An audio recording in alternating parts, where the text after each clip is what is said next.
السلام عليكم ورحمة الله وبركاته. أعوذ بالله من الشيطان الرجيم. بسم الله الرحمن الرحيم.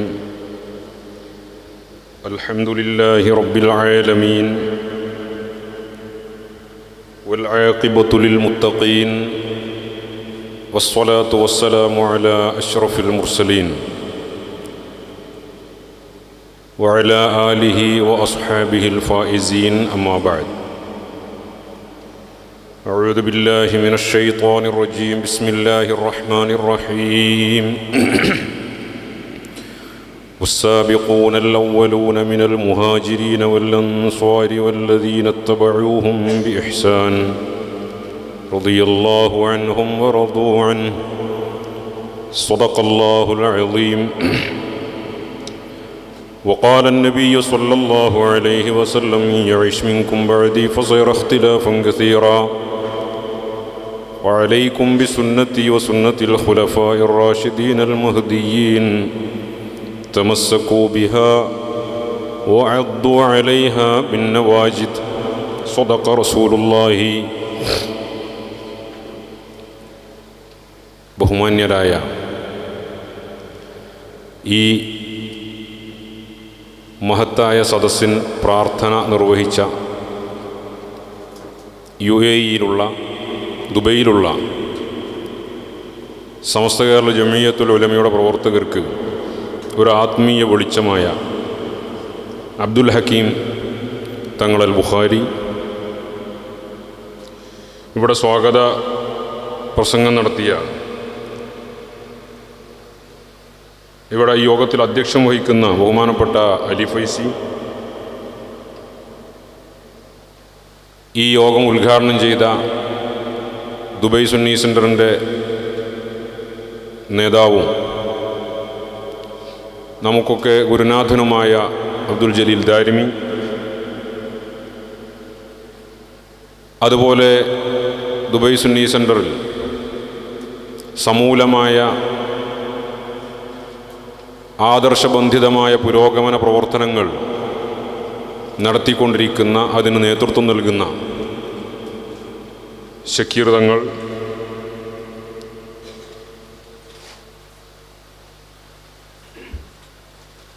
സ്വാഗതം പറഞ്ഞ കാസിം പട്ടിക്കാട്,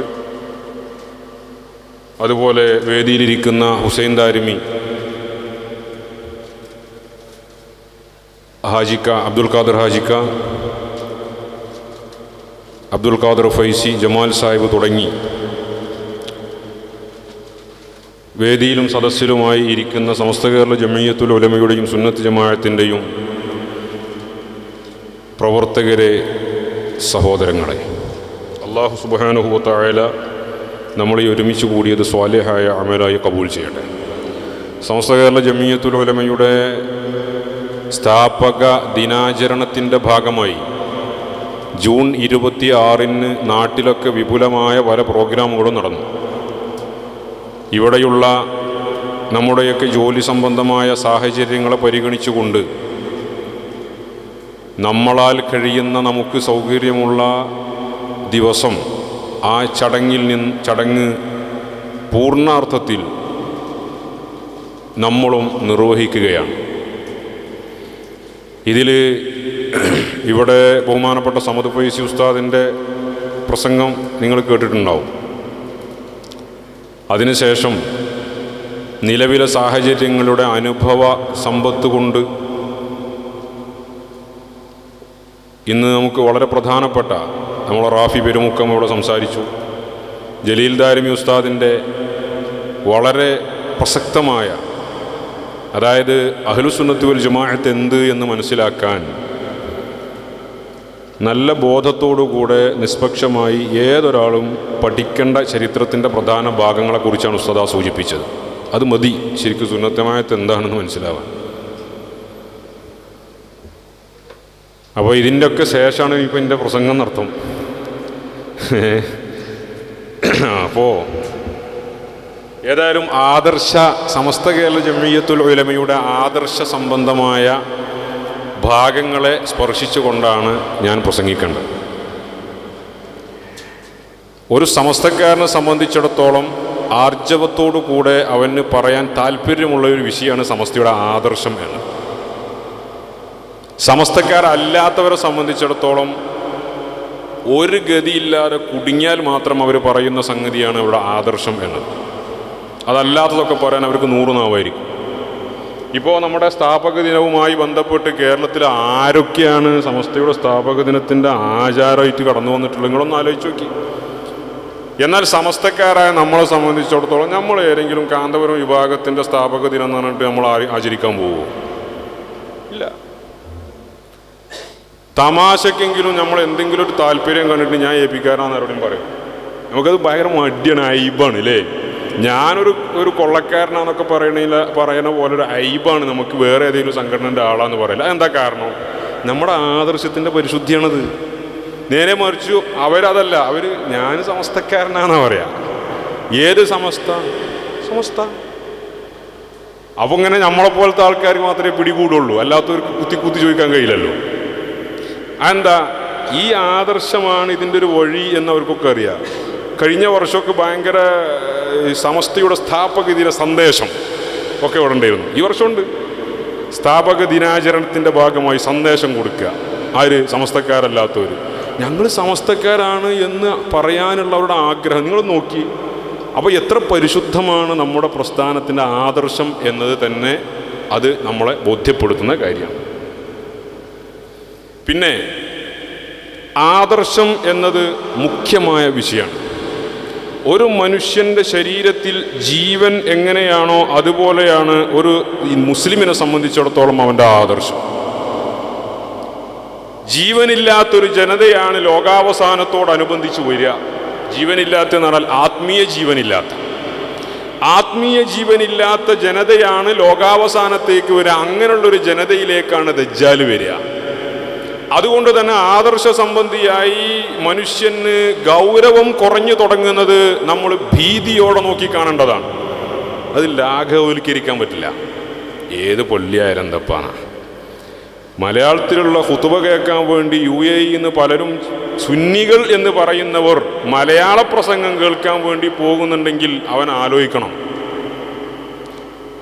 ആള് സലഫിയാണെങ്കിലും പ്രസംഗം ഭയങ്കര ഉഷാറാണ്. അതുകൊണ്ട് എൻ്റെ പെണ്ണുങ്ങൾ അതന്നെ സ്ഥിരമായിട്ട് കേൾക്കലുണ്ട്. മൂപ്പര വയലെന്ന് പറയണ്ടെങ്കിൽ ഓളെ പേടിക്കണം, വിലക്കണം. അത് ബഹുമാനപ്പെട്ട നമ്മുടെ മുൻഗാമികൾ ബിദ്അത്തിനെ വളരെ ഗൗരവത്തോടുകൂടെ സൂക്ഷിച്ചിരുന്നു. ത്വാഊസ് റളിയല്ലാഹു അൻഹു ഒരു ദിവസം അദ്ദേഹത്തിൻ്റെ മകനും അദ്ദേഹവും ഇങ്ങനെ ഇരിക്കുകയാണ്. അപ്പോൾ ഒരാൾ വന്നു. ഈ വന്ന ആളൊരു മുഅ്തസിലത്തിൻ്റെ ആശയക്കാരനാണ്. അങ്ങനെ അയാൾ ചില കാര്യങ്ങളൊക്കെ ഇങ്ങനെ പറയാൻ തുടങ്ങി. ഫഅദ്ഖല ത്വാഊസുൻ ഇസ്ബഈഹി ഫീ ഉദ്നൈഹി. ത്വാഊസ് റളിയല്ലാഹു അൻഹു 2 ചെവിയിലും വിരലാണ്ട് വെച്ചു. എന്നിട്ട് പറഞ്ഞു, യാ ബുനൈ അദ്ഖിൽ ഇസ്ബഅക ഫീ ഉദ്നൈക ഹത്താ ലാ തസ്മഅ മിൻ ഖൗലിഹി ശൈആ. മോനോട് പറയാണ്, മോനെ ആ ചെവി ഒന്ന് പൊത്തിപ്പിടിക്കുക, ചെങ്ങായി പറയണത് കേൾക്കരുത്, നീ കേൾക്കാതിരിക്കാൻ വേണ്ടി. ഇന്ന് നമ്മുടെ മുൻഗാമികളായ പണ്ഡിതന്മാർ നമ്മളോട് താക്കീത് ചെയ്തൊരു കാര്യമാണത്. വഹാബികളെ പുസ്തകം വായിക്കരുതേ, വഹാബികളെ പ്രസംഗം കേൾക്കരുതേ, വഹാബികളെ പുസ്തകം നമ്മളെ സിലബസിൽ ഉൾപ്പെടുത്തരുതേ എന്ന് ഇപ്പോഴും നമ്മളെ ആലിമ്യങ്ങൾ പറയുന്നതാണ് പ്രശ്നം. ഇത് ത്വാഊസ് റളിയല്ലാഹു അൻഹു അടക്കമുള്ള മുൻഗാമികളായ നമ്മുടെ മഹത്തുക്കളുടെ നിലപാടാണ്. ആ നിലപാടാണ് സമസ്തയുടെ നിലപാട്. അതാണ് ആദർശം. ഇഹ്ദിനസ് സിറാത്തുൽ മുസ്തഖീം. പടച്ചവനെ, ഞങ്ങളെ നീ നേരായ മാർഗത്തിൽ ചേർക്കണേ. സിറാത്തുൽ ലദീന അൻഅംത അലൈഹിം. നീ നിഅമത്ത് ചെയ്തവരുടെ വഴി, അതായത് സ്വസ്ദീഖീൻ, അമ്പിയാക്കൾ, ഔലിയാക്കൾ, സ്വാലിഹീങ്ങളുടെ വഴി. ഗൈരിൽ മഗ്ദൂബി അലൈഹിം വലദ്ദാല്ലീൻ. വഴിപിഴച്ചവരുടെ വഴിയല്ല, നിന്റെ കോപത്തിനിരയായവരുടേതുമല്ല.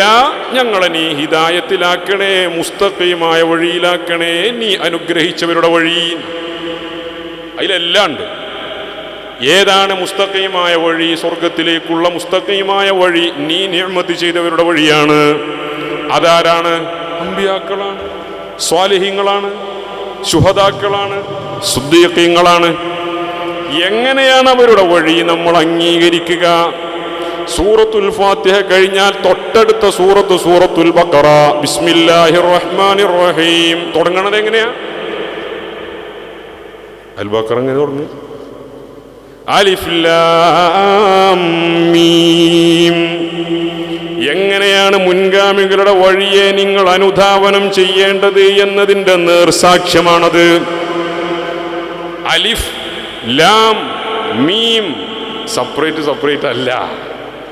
അലമ എന്ന് എഴുതുന്ന അതേ ട്യൂണിലാണ് അലിഫ് ലാം മീം, അല്ലേ? ഹിജ്റ 60കൾക്ക് ശേഷമാണ് ഫതഹും കസ്റും ദമ്മും സുക്കൂനൊക്കെ വന്നത്. അതിനു മുമ്പും മനുഷ്യൻ വായിച്ചത് അലിഫ് ലാം മീം. നിയമപ്രകാരം ഒരിക്കലും അത് അലിഫ് ലാം മീം വായിക്കൂല. വായിക്കുവോ? അലമാനല്ലേ വായിക്കുക, അല്ലെങ്കിൽ ഉലിമാന്ന് വായിക്കാം. പിന്നെന്തുകൊണ്ട്? അതാണ് അൻഅംത അലൈഹിമായ ആളുകൾ അവരെ അവരെ പിന്തുടരേണ്ടത് ഏത് രൂപത്തിലാണ്? ഈ രൂപത്തിലാണ്. എന്താണ് ഇതിൻ്റെ അടിസ്ഥാനം? ഒരാൾ വന്നിട്ട് പറയാണ് നിയമപ്രകാരം, ഭാഷാ നിയമപ്രകാരം അലിഫ് ലാം മീം വായിച്ചൂടാന്ന് പറഞ്ഞാൽ നമ്മുടെ മറുപടി എന്താ? നമ്മളതിന് തെളിവുണ്ടാക്കി പോണ്ട. എൻ്റെ വാപ്പ അങ്ങനെയാണോ ഓതിയത് എന്നാ മറുപടി. എൻ്റെ വല്യാപ്പ അങ്ങനെയാണോ ഓതിയത് എന്നാ മറുപടി. മൂപ്പര മറുപടി മൂപ്പര വാപ്പ ഓതിയതാണ് എന്നാണ്. അങ്ങനെ സ്വഹാബി ഓതുന്നത് ഞാൻ കേട്ടത് അങ്ങനെയാണെന്ന് താബിഈ പറയുന്നു.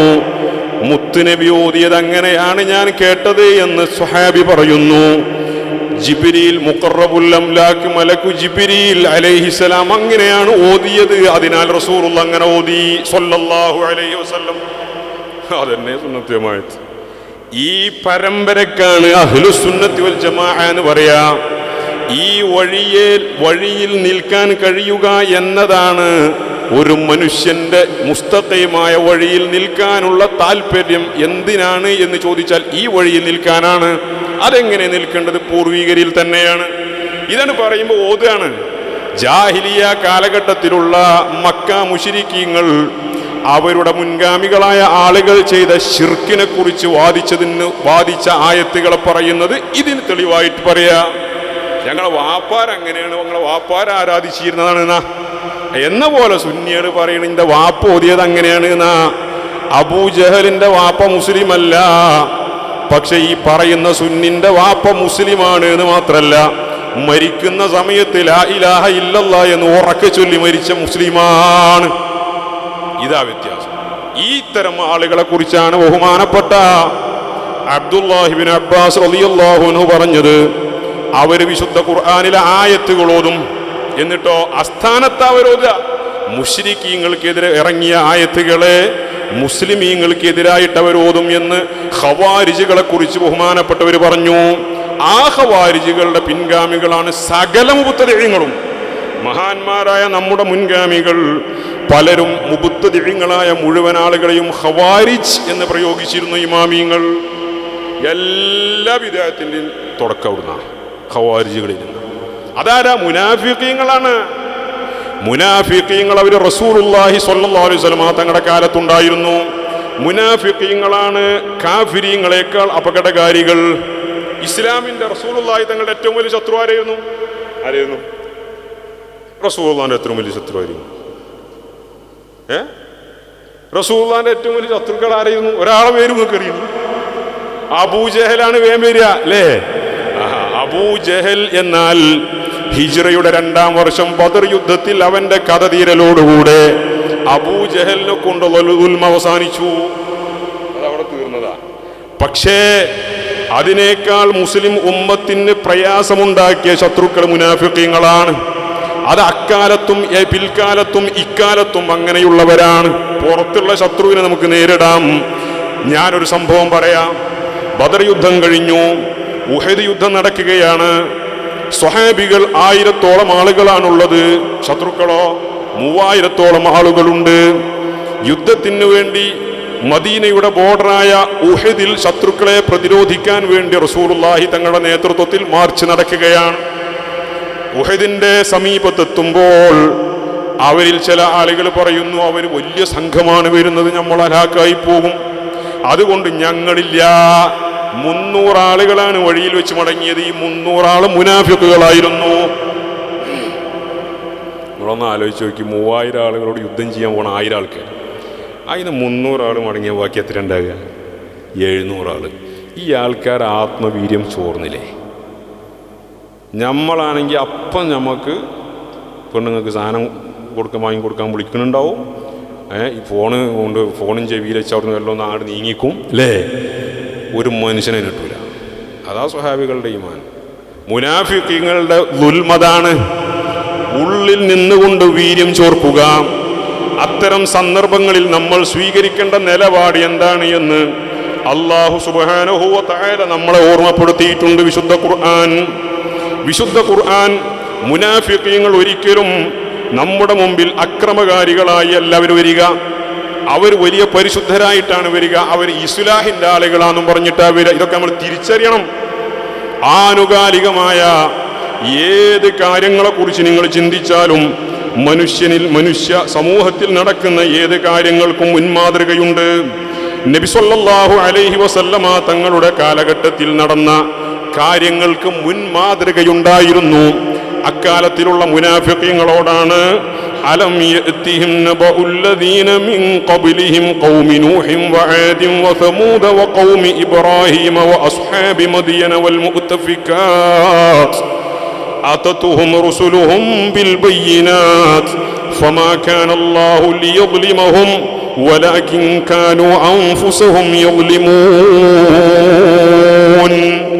മുനാഫിഖീങ്ങളോടാണ് അല്ലാഹു സുബ്ഹാനഹു വ തആല ഈ പറഞ്ഞത്. ആദിന്റെയും സമൂദിന്റെയും അതുപോലെ നൂഹ് നബിയുടെ ജനതയുടെയും ഇബ്രാഹിം നബിയുടെ ജനതയുടെയും അസ്ഹാബ് മദിയനിന്റെയും അടക്കമുള്ള കഥകൾ അവർക്കറിയില്ലേ? അവരിലേക്ക് വന്നിട്ടില്ലേ? എന്താണ് അവർക്കൊക്കെ സംഭവിച്ചത്? മുനാഫിഖീങ്ങളോട് അല്ലാഹു ഓർമ്മപ്പെടുത്തുകയാണ്. ആ അവസ്ഥ തന്നെയായിരിക്കും മുനാഫിഖീങ്ങൾക്ക് സംഭവിക്കുക. അവരെ കുറിച്ച് ചിന്തിക്കുക. എന്നിട്ടോ ആ അവസ്ഥയാണ് നമുക്ക് വരിക എന്ന് തിരിച്ചറിയുക. നമ്മുടെ ഈ സമകാലിക സംഭവ വികാസങ്ങളിൽ നാം സ്വീകരിക്കേണ്ടത് നമ്മുടെ മുൻഗാമികളിലേക്ക് നാം നോക്കുകയാണ്. സ്വഹാബത്തിൽ എന്താണ് മാതൃക എന്ന് അന്വേഷിക്കുകയാണ്. ഓരോ കാലഘട്ടത്തിലും സംഭവിക്കുന്ന ഓരോ കാര്യങ്ങളും മുൻകാല സംഭവങ്ങളുടെ തുടർച്ചയാണ്. ആ സമയങ്ങളിൽ മുൻഗാമികൾ ആ സമയത്ത് സ്വീകരിച്ച നിലപാടുകൾ എന്താണെന്ന് അന്വേഷിക്കുക, പഠിക്കുക, അതിൽ ഉറച്ചു നിൽക്കുക. അതാ നമ്മൾ ചെയ്യേണ്ടത്. നമ്മൾ എന്ത് നിലപാട് സ്വീകരിക്കണം, നമ്മുടെ മുൻഗാമികളുടെ സ്വഹാബികളുടെ മാതൃക നമുക്ക് എന്താണ് എന്ന് ഞാൻ ലാസ്റ്റ് പറയാം ഇൻഷാ അല്ലാഹ്. അതിന് മുമ്പ് സമസ്ത കേരള ജംഇയ്യത്തുൽ ഉലമ എന്ന മഹിതമായ പ്രസ്ഥാനം ഞാൻ നേരത്തെ പറഞ്ഞു ഇസ്ലാമിന്റെ യഥാർത്ഥ രൂപമാണ്. അല്ലാഹു സുബ്ഹാനഹു വ തആല മനുഷ്യനെ സൃഷ്ടിക്കുകയും ആ മനുഷ്യനെ സ്വയം നിയന്ത്രിക്കാൻ കഴിയാത്തതിന്റെ മുമ്പ് തന്നെ അവന് വേണ്ട വായുവും വെള്ളവും ഭക്ഷണവും ഉമ്മാന്റെ ഗർഭാശയം മുതൽ അല്ലാഹു കൊടുത്തുകൊണ്ടിരിക്കുന്നുണ്ട്. ഇത് അല്ലാഹു ചെയ്യുന്നതാണ്. ഈ കുട്ടി അത് അറിയുന്ന പോലുമില്ല. പ്രസവിക്കപ്പെട്ട ശേഷം അവന്റെ ശൈശവവും കൗമാരവും കഴിഞ്ഞു. അവൻ പിന്നീട് സ്വയം വാദിക്കുകയാണ്, പൊള്ളയായ ഒരു വാദം, ഞാനിപ്പോൾ സ്വയം പര്യാപ്തനാണ്, സ്വയം പ്രാപ്തി നേടി എന്നൊക്കെ നമ്മൾ പച്ചക്കളവ് പറയുന്ന അല്ലെങ്കിൽ ആലങ്കാരികമായി പറയുന്ന പ്രയോഗം വരെയും ആ മനുഷ്യന് കേൾക്കാനുള്ള കേൾവി ശക്തിയും കാര്യങ്ങളെ മനസ്സിലാക്കാനുള്ള കാഴ്ചശക്തിയും ചിന്തിക്കാനുള്ള തലച്ചോറും എല്ലാ സൗകര്യങ്ങളും ഭൗതികമായ അവന്റെ നിലനിൽപ്പിന് വേണ്ട എല്ലാം അല്ലാഹു സുബ്ഹാനഹു വ തആല അവന് നൽകിയല്ലോ. അതേ റബ്ബ് തന്നെ ആ മനുഷ്യന്റെ ആത്മീയമായ ഉത്തേജനത്തിനും നിലനിൽപ്പിനും പരിരക്ഷക്കും അല്ലാഹു നൽകിയ ആദർശപരമായ മനുഷ്യന്റെ നിലപാടെന്താണെന്ന് ചോദിച്ചാൽ അതാണ് ഇന്നദ്ദീന ഇൻദല്ലാഹിൽ ഇസ്ലാം. അല്ലാഹു മനുഷ്യന് കനിഞ്ഞു നൽകിയതാണ് ഇസ്ലാം എന്ന് പറയുന്നത്. ആ ഇസ്ലാമിനെ മനുഷ്യന് വകതിരിച്ച് വേർതിരിച്ച് പഠിപ്പിച്ച് വിശദീകരിച്ച് കൊടുക്കാൻ അല്ലാഹു സുബ്ഹാനഹു വ തആല അമ്പിയാക്കളെ നിയോഗിച്ചു. പക്ഷേ മനുഷ്യരിൽ അധികം ആളുകളും എക്കാലത്തും ഈ യാഥാർത്ഥ്യത്തിനെതിരെ പുറംതിരിഞ്ഞു നിന്നവരാണ്. മനുഷ്യരിൽ അധികവും നന്ദി കെട്ടവരുമാണ്. അമ്പിയാക്കളുടെ കൂടെ വളരെ കുറഞ്ഞ ആളുകളെ ഉണ്ടായിട്ടുള്ളൂ. നബി സല്ലല്ലാഹു അലൈഹി വസല്ലമ തങ്ങളോടുകൂടെ അമ്പിയാക്കളിലൂടെ അള്ളാഹു നൽകിയ ഈ ദൗത്യം അള്ളാഹു പൂർത്തീകരിക്കുകയും നബി സല്ലല്ലാഹു അലൈഹി വസല്ലമ തങ്ങളുടെ ഖലീഫമാർ വരികയും തങ്ങളുടെ ഖലീഫമാരായി ഭൂമിയിൽ വർഷങ്ങളോളം ഈ ഉമ്മത്തിന് നേതൃത്വം നൽകിക്കൊണ്ട് അവരുണ്ടാവുകയും ചെയ്തു. പിന്നീട് വാരിസീങ്ങളായ ആലിമീങ്ങൾ വന്നു, സ്വാലിഹീങ്ങൾ വന്നു, സൂഫിയാക്കൾ വന്നു, ഔലിയാക്കൾ വന്നു. ലോകത്ത് വിപ്ലവം സൃഷ്ടിച്ചതവരാണ്. ഓരോ കാലഘട്ടത്തിലും ഓരോ രാജ്യത്തും അള്ളാഹുവിന്റെ ഔലിയാക്കളുടെ പിന്നിലാണ് ജനങ്ങൾ കൂടിയത്. ഇന്ത്യ രാജ്യത്ത് 90 ലക്ഷം ആളുകൾ അജ്മീർ ഹാജയെ കണ്ട് ഇസ്ലാമിലേക്ക് കടന്നു വന്നു എന്നതൊരു യാഥാർത്ഥ്യ ചരിത്രമാണ്. അപ്പൊ ഔലിയാക്കളും ആരിഫീങ്ങളും അവരുടെ പിന്നിൽ ഓരോ പ്രാദേശിക നേതൃത്വത്തിലുള്ള ആളുകൾ ഒരുമിച്ച് കൂടും. അതാണ് ഉലമാ ഉമ്മത്തി കഅംബിയാ ഇബ്നി ഇസ്രായീൽ ഔ കമാ ഖാല റസൂലുള്ളാഹി. എന്റെ സമൂഹത്തിലെ പണ്ഡിതന്മാർ ബനൂ ഇസ്രായേലിലെ പ്രവാചക തുല്യരാണ്. പ്രാദേശിക പ്രവാചകന്മാർ, പഞ്ചായത്ത് നബിമാര്, വാർഡിലേക്ക് നബിമാര്, അങ്ങനെയാണ് ബനൂ ഇസ്രായേൽ നബിമാര് വന്നിരുന്നത്. ആ രൂപത്തിലാണ് നമ്മുടെ പരിശുദ്ധമായ ദീനുൽ ഇസ്ലാം കാലങ്ങളോളം ലോകത്ത് നിലനിന്നത്. ഇമാമിങ്ങളുടെ പിന്നിൽ ആളുകൾ ഉണ്ടാകും. കേരളത്തിലേക്ക് കടന്നു വരാൻ ഞാൻ ചുരുക്കി വരികയാണ്. കേരളത്തിലേക്ക് കടന്നു വരാം. കേരളത്തിലും ഓരോ കേന്ദ്രങ്ങളിലും പണ്ഡിതന്മാരുടെ പിന്നിൽ ജനങ്ങൾ ഒരുമിച്ചുകൂടി ആത്മീയമായി. അതാണ് ചരിത്ര വായനകൾക്കിടയിൽ നമ്മൾ പൊന്നാനി മഖ്ദൂമുമാരെ കുറിച്ച് പറയുന്നത്, വെളിയങ്കോട് ഉമർ ഖാലി തങ്ങളെ കുറിച്ച് പറയുന്നത്, അതുപോലെ കാസർഗോഡ് ഖാലിമാര്, മംഗലാപുരം ഖാലിമാര്, കോഴിക്കോട് ഖാലിമാരെ കുറിച്ച് പറയുന്നത്. അതൊക്കെ കേരളീയ പരിസരത്ത് നിന്നുകൊണ്ട് മുസ്ലിം ഉമ്മത്തിനെ ആത്മീയമായി കൈപ്പിടിച്ചുയർത്തിയ, മതബോധം നൽകിയ അവരുടെ ഇമാമുകളായി പ്രവർത്തിച്ചവരാണ്. ഇതാണ് ഈ രീതിയിലാണ് പരിശുദ്ധമായ ഇസ്ലാം എല്ലാ രാജ്യത്തും നടന്നിട്ടുള്ളത്. പിന്നെന്തിനാണ് സമസ്തയുണ്ടാക്കിയത്? പിന്നെന്താണ് സമസ്തയുടെ പ്രസക്തി എന്താണ്? അതാണ് 1920കളിൽ ഉണ്ടായ സംഭവ വികാസങ്ങളിലേക്ക് നമ്മൾ വിരൽ ചൂണ്ടേണ്ടി വരുന്നത്. നമുക്കൊക്കെ അറിയാവുന്ന ചരിത്ര യാഥാർത്ഥ്യങ്ങളാണ്. കേരളത്തിൽ ഖിലാഫത്ത് പ്രസ്ഥാനത്തിന്റെ നേതൃത്വത്തിൽ മാപ്പിള ലഹളയ്ക്ക് ശേഷം മുസ്ലിം ഉമ്മത്തിന്റെ അവസ്ഥ വളരെ ദയനീയമായി മാറി. മുസ്ലിമീങ്ങൾ നാടുകടത്തപ്പെട്ടു, അരക്ഷിതാവസ്ഥയുണ്ടായി. ഈ അവസരം മുതലെടുത്തുകൊണ്ട് മാപ്പിള ലഹളയ്ക്ക് നേതൃത്വം നൽകിയ ചിലർ കേരളത്തിന്റെ മലബാർ പ്രവിശ്യയിൽ നിന്ന് തിരുവിതാംകൂറിലേക്ക് നാടുവിട്ടു. ഒളിച്ചോടി എന്നാ പറഞ്ഞു. നമ്മൾ പറഞ്ഞതല്ല, അവര് പറഞ്ഞു ഒളിച്ചോടി. MCC മൗലവി KM മൗലവിക്ക് എഴുതിയൊരു കത്തുണ്ട്. അളിയാങ്ക ഇങ്ങോട്ട് വരിക, തിരുവിതാംകൂറിലേക്ക് വരിക, കൊടുങ്ങല്ലൂരിൽ. ഇവിടെ രാജഭരണമായതിനാൽ ബ്രിട്ടീഷ് പട്ടാളത്തിന്റെ ഉപദ്രവം നമുക്കില്ല, സുഖമായി ജീവിക്കാവുന്ന കത്തിലെ വരികൾ. ഇതേ KM മൗലവിയാണ്. KM മൗലവിയുടെ അനുസ്മരണ പുസ്തകത്തിൽ അവരെഴുതി വെച്ചതാ. ഒരു ദിവസം ഇങ്ങനെ പ്രസംഗിക്കുകയാണ്. മാപ്പിള ലഹളയ്ക്ക് ഖിലാഫത്ത് പ്രസ്ഥാനത്തിലേക്ക് ആളുകളെ ചേർത്തുകൊണ്ട് പ്രഭാഷണം നടത്തുകയാണ്. പ്രസംഗിക്കുന്നതിനിടയിൽ മഴ പെയ്തു. ഉടനെ KM മൗലവി പ്രസംഗം ആളുകൾ നാലുപാടും ചിതറിയോടാൻ തുടങ്ങി മഴ പെയ്തപ്പോ. അപ്പോൾ KM മൗലവി പ്രസംഗത്തിനിടയിൽ ചോദിക്കുകയാണ്, ബ്രിട്ടീഷ് പട്ടാളത്തിന്റെ നിറത്തോക്കുകളുടെ മുമ്പിൽ പോരാട്ടത്തിന് ക്ഷണിക്കുന്ന നിങ്ങളാണോ ഒരു മഴത്തുള്ളി കണ്ട് പേടിച്ചോടുന്നത്? ഈ ആളുകളൊക്കെ പ്രഭാഷണ സദസ്സിലേക്ക് തിരിച്ചു വന്നു. ഈ രീതിയിൽ ആളുകളുടെ രക്തം തിളപ്പിച്ചുകൊണ്ട് ലഹളയിലേക്ക് ആളെ കൂട്ടിയ KM മൗലവി വളരെ സമർത്ഥമായി ഒളിച്ചോടുകയാണ്. ഈ KM മൗലവിയെ കുറിച്ച് അടുത്തിടെ ഒരു പുസ്തകം പ്രസിദ്ധീകരിക്കപ്പെട്ടു. ആ പുസ്തകം വളരെ ഖേദകരമെന്ന് പറയട്ടെ, ഒരിക്കലും പ്രകാശനം ചെയ്യാൻ സാധ്യതയില്ല എന്ന് നമ്മൾ വിചാരിച്ച ആളുകൾ അത് പ്രകാശനം ചെയ്യുമെന്ന് പറയപ്പെട്ടു. പക്ഷെ അള്ളാഹു കാത്തു. അതൊക്കെ അള്ളാഹു സലാമത്താക്കിയതാണ്. ഒരിക്കലും ആ സമയത്ത് KM മൗലവിയെ കുറിച്ച് ഞാൻ കൂടുതൽ പഠിക്കാൻ തയ്യാറായി. ഞാൻ കണ്ടെത്തിയ KM മൗലവി ഒരു അധികാര കൊതിയനായിരുന്നു. KM മൗലവിയെ കുറിച്ച് നിങ്ങൾ പഠിക്കൂ. KM മൗലവി ലഹളയ്ക്ക് മുമ്പ് തന്നെ അധികാര കേന്ദ്രങ്ങളിൽ ഇരിക്കാൻ വേണ്ടി പല പണിയും ചെയ്ത ആളാണ്. നേതാവാകാൻ പൂതി വെച്ച് നടക്കുന്ന ആളുകൾ 4 ആളാണെങ്കിലും 2 ആളെ ഗ്രൂപ്പ് മാറ്റി നേതാവാകും. ഈ സ്വഭാവമാണ് KM മൗലവിയുടെ ജീവിതത്തിലുടനീളം നമുക്ക് കാണാൻ കഴിയുക. ഉത്തരേന്ത്യയിൽ ഉണ്ടായിരുന്ന മജ്ലിസുൽ ഉലമ എന്ന സംഘടന കേരളത്തിൽ ഉണ്ടാക്കിയത് KM മൗലവിയാണ്. അന്ന് ബഹുമാനപ്പെട്ട അബ്ദുൽ ബാരി തങ്ങൾ കേരളത്തിലുള്ള ഉലമാഇനോട് മുശാവറ ചെയ്യണമെന്ന് പറഞ്ഞപ്പോൾ അതിനെ ധിക്കരിച്ചുകൊണ്ട് ആ സംഘടന ഉണ്ടാക്കി അതിന്റെ പ്രസിഡന്റായ ആളാണ് KM മൗലവി. പിന്നീട് ഇതേ KM മൗലവി ഒളിച്ചോടിപ്പോയപ്പോ ഈ KM മൗലവിയും അതുപോലെ MCC അബ്ദുറഹ്മാൻ മൗലവിയും അതുപോലെ തന്നെ വക്കം മൗലവിയും അടക്കമുള്ള ആളുകൾ അവർ കൂടെ ചേർന്നുകൊണ്ട് അവിടെ ഒരു ചെറിയ കൊച്ചു സംഘടന ഉണ്ടാക്കുകയാണ്. ഞമ്മക്കൊരു അലമ്പും ഉണ്ടായിരുന്നില്ല, കാരണം അത് അവിടെ നാട്ടുപ്രമാണികളുടെ ഇടയിലുള്ള പ്രശ്നം തീർക്കാനുള്ള സംഘടനയാണ്. പിന്നെ ആ പ്രശ്നോട് തീർന്നതുമില്ല. പക്ഷേ KM മൗലവിക്ക് ഒരു മോഹം, ഈ സംഘടന കേരളത്തിൽ ഒന്നാകെ വ്യാപിപ്പിക്കണം. ഈ സംഘം കേരളത്തിന്റെ മലബാർ ഭാഗത്തേക്ക് വ്യാപിപ്പിക്കാൻ വേണ്ടി ഇതിന്റെ 3ാം വാർഷിക സമ്മേളനം കോഴിക്കോട് വെച്ച് നടത്താൻ തീരുമാനിച്ചു. അപ്പോഴാണ് ആ കാലഘട്ടത്തിലുള്ള നമ്മുടെ ഉലമാക്കൾ സടകുടഞ്ഞെഴുന്നേറ്റത്.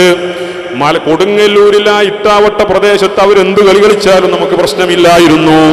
പക്ഷേ മലബാറിലേക്ക് ഇത് കടന്നു വന്നാൽ മുസ്ലിം ഉമ്മത്തിന്റെ ഈമാനിനെ അത് ബാധിക്കും. പണ്ഡിതന്മാരിടപെട്ടു.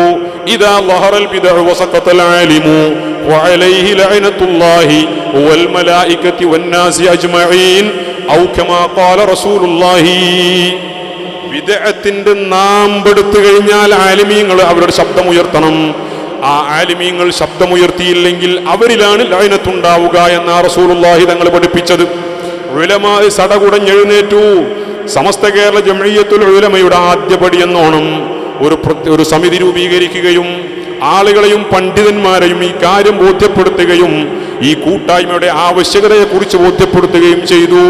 926 സമസ്ത കേരള ജംഇയ്യത്തുൽ ഉലമ രൂപീകരിക്കപ്പെടുകയും ചെയ്തു. ബഹുമാനപ്പെട്ട വരക്കൽ അബ്ദുറഹ്മാൻ ബാലവി തങ്ങൾ അതിന്റെ അധ്യക്ഷനായി അവരോധിക്കപ്പെടുകയും ചെയ്തു. ഇതാണ് ഇതിന്റെ ചുരുക്ക വിവരം. അഥവാ ഈ പ്രസ്ഥാനം രൂപീകരിക്കപ്പെടുന്നത് ബിദ്അത്തിനെതിരെ ശക്തിയുക്തം പോരാട്ടം നടത്താനാണ്. ഒരിക്കലും ഒരു പഞ്ചായത്ത് ഇലക്ഷനിൽ മത്സരിക്കാനല്ല, ബോർഡ് ഇലക്ഷനിൽ മത്സരിക്കാനല്ല, നിയമസഭയും ലോകസഭയും നമ്മുടെ വിഷയവുമല്ല. കാരണം ഇന്ത്യ രാജ്യത്ത് വിദേശികൾ രാജ്യം ഭരിക്കുന്ന കാലത്താണ് ഈ പ്രസ്ഥാനം ഉത്ഭവിക്കപ്പെടുന്നത്. പക്ഷേ എല്ലാ മേഖലകളിലും അന്ന് തന്നെ സമസ്ത കേരള ജംഇയ്യത്തുൽ ഉലമ ഇടപെട്ടിട്ടുണ്ട്. ലഹളയ്ക്ക് ശേഷം ഇന്ത്യൻ നാഷണൽ കോൺഗ്രസ് ലഹളയ്ക്ക് ശേഷം മാപ്പിളമാരോട് മുഖം തിരിഞ്ഞ സമീപനം സ്വീകരിച്ചപ്പോൾ അക്കാലഘട്ടത്തിലുള്ള സമസ്ത കേരള ജംഇയ്യത്തുൽ ഉലമയുടെ നേതൃത്വം കോൺഗ്രസിനെതിരെ ശക്തമായ നിലപാട് സ്വീകരിച്ചു. പ്രമേയം പാസാക്കി. രാഷ്ട്രീയത്തിൽ ഇടപെടരുത് എന്ന് പറയുന്ന ആളുകൾ ശ്രദ്ധിക്കുക. ഈ പറയുന്ന ആളുകൾ ഇവിടെ ഉദയം ചെയ്യുന്നതിന്റെ മുമ്പ് രാഷ്ട്രീയത്തിൽ ഇടപെടുകയും വേണ്ട സമയത്ത് നിലപാടെടുക്കുകയും ചെയ്ത പ്രസ്ഥാനമാണ് സമസ്ത കേരള ജംഇയ്യത്തുൽ ഉലമ. അതിന് അങ്ങനെ ഒരു പാരമ്പര്യമുണ്ട്. വേണ്ടപ്പെടും. അത് ഇവിടെ കടന്ന് ചിന്താവാദി വെച്ചിട്ട് കാര്യമില്ല. ആവശ്യമുണ്ടെങ്കിൽ ഇടപെടും, ആവശ്യമുള്ളടത്ത് ഇടപെടൂലേ. മുസ്ലിമീങ്ങളെ ബാധിക്കുന്ന വിഷയത്തിലാണ്. അതിനാരും അസ്വസ്ഥതപ്പെട്ടിട്ട് കാര്യമില്ല. അസ്വസ്ഥതയുള്ളവർ സമസ്തയുടെ ചരിത്രം പഠിക്കണം. അപ്പൊ പിന്നെ അവിടെ ഒരു ചോദ്യമുണ്ട്, അവരും വലിയ ആലിമീങ്ങളൊക്കെ അല്ലായിരുന്നോ? അവർ വലിയ വലിയ പ്രശ്നം തലയിക്കെട്ടൊക്കെ കെട്ടിയിരുന്ന ആൾക്കാർ തന്നെയാണ് അവരും. പക്ഷേ എന്തുകൊണ്ടാണ് ഈ ആലിമീങ്ങളെ നിങ്ങൾ പഠിക്കണം? ബഹുമാനപ്പെട്ട പാങ്ങിൽ അഹമ്മദ് കുട്ടി മുസ്ലിയാർ, വാളക്കുളം അബ്ദുൽ ബാരി തങ്ങൾ, അവരൊക്കെ എന്ന് പറഞ്ഞാൽ ദർസ് നടത്തുകയും കിതാബ് രചിക്കുകയും ഇൽമും വഅലും ദഅവത്തും മാത്രമായി ജീവിക്കുകയും ചെയ്ത മനുഷ്യരാണ്. ആ കാലഘട്ടത്തിൽ ഒരു വർഷത്തിന്റെ ഇടയിൽ 5 സമ്മേളനങ്ങൾ ആ മഹാന്മാർ നടത്തിയിട്ടുണ്ട്. കാളവണ്ടിയിൽ യാത്ര ചെയ്യുന്ന കാലം, അതും പൈസക്കാര് അല്ലാത്തവർ നടന്നു പോണ കാലം. നിങ്ങളൊന്ന് ആലോചിച്ചു നോക്കൂ. ഈ മനുഷ്യന്മാർ, ഈ വയസ്സുകാലത്ത് ഈ പണ്ഡിതന്മാർ, പർവ്വത സമാനരായ ഉലമാ എത്ര ഘാതങ്ങൾ കാൽനടയായി താണ്ടിയിട്ടുണ്ടാകും. 5 സമ്മേളനങ്ങൾ ഒരു വർഷം നടത്താൻ അതിനെത്ര അധ്വാനിച്ചിട്ടുണ്ടാവും. എന്തുകൊണ്ടാണ് അവർ ഈ ത്യാഗം ചെയ്തത് എന്ന് നമ്മൾ മനസ്സിലാക്കണം. അപ്പോഴാണ് സമസ്തയുടെ വിലയറിയുക. ബഹുമാനപ്പെട്ട ഇബ്നു സീരീൻ റളിയല്ലാഹു അൻഹു പറയുകയാണ്, ബഹുമാനപ്പെട്ട ഇബ്നു സീരീൻ റളിയല്ലാഹു അൻഹു പറയുകയാണ്, ഇദാ ലഖീത സ്വാഹിബ ബിദ്അത്തിൻ ഫീ ത്വരീഖിൻ. ബഹുമാനപ്പെട്ട യഹ്യ ഇബ്നു അബീ കസീർ റഹിമഹുല്ലാഹ്, ഇദാ ലഖീത സ്വാഹിബ ബിദ്അത്തിൻ ഫീ ത്വരീഖ് ഫഖുദ് ഫീ ത്വരീഖിൻ ആഖർ. ഒരു ബിദ്അത്തുകാരനെ നീ ഒരു വഴിയിൽ കണ്ടാൽ നീ വേറൊരു വഴിക്ക് നടന്നു പോകണം. ആര്? ബഹുമാനപ്പെട്ട യഹ്യ ഇബ്നു അബീ കസീർ. നമ്മളെ താബിഈങ്ങളായ ഇമാമിങ്ങളും പൂർവീകരും ഈ നിലപാടുകാരായിരുന്നു. എന്താണ് അതിന്റെ കാരണം?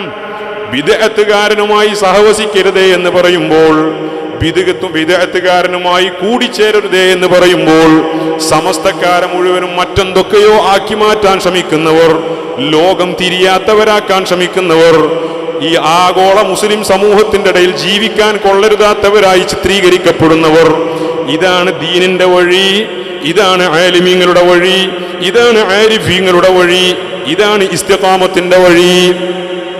ഒരു വഴിക്ക് ഒരു മുഖത്തതി വരണമെങ്കിൽ വേറെ വഴിക്ക് പോയിക്കോ. എന്താ കാരണം? അങ്ങനെയാണത്. ബിദ്അത്ത് എന്ന രോഗം അങ്ങനെയാണ്.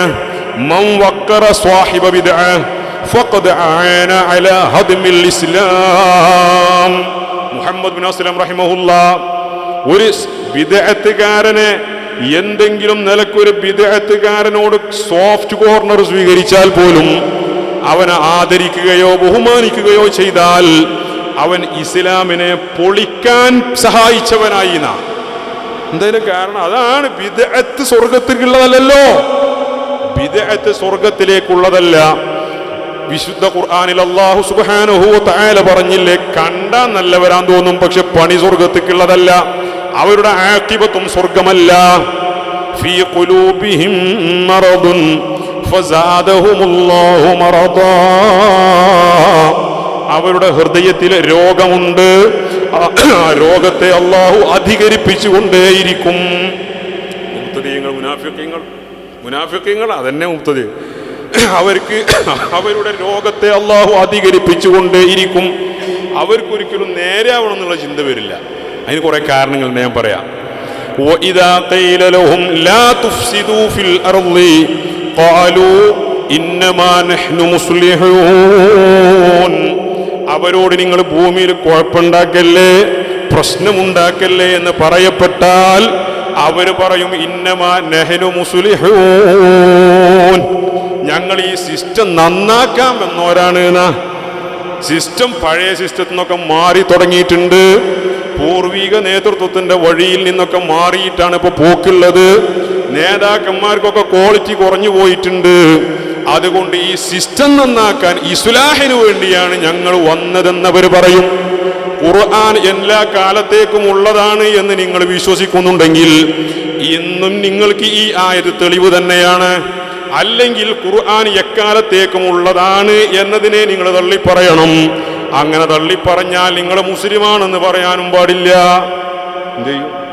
ഇന്നമാ നഹ്നു മുസ്ലിഹൂൻ, ഞങ്ങൾ ഇസ്ലാഹികളാന്നാ പറയാ. എവിടേക്കും കൊള്ളിക്ക, ഖുർആൻ എല്ലാം പറഞ്ഞു പോയിട്ടില്ലേ, നിങ്ങൾ കുഴപ്പമുണ്ടാക്കല്ലേ എന്ന് പറഞ്ഞാൽ മാത്രല്ല. തൊട്ടടുത്തായത് സൂറത്തുൽ ബഖറ തുടങ്ങണ എന്നതാണ്.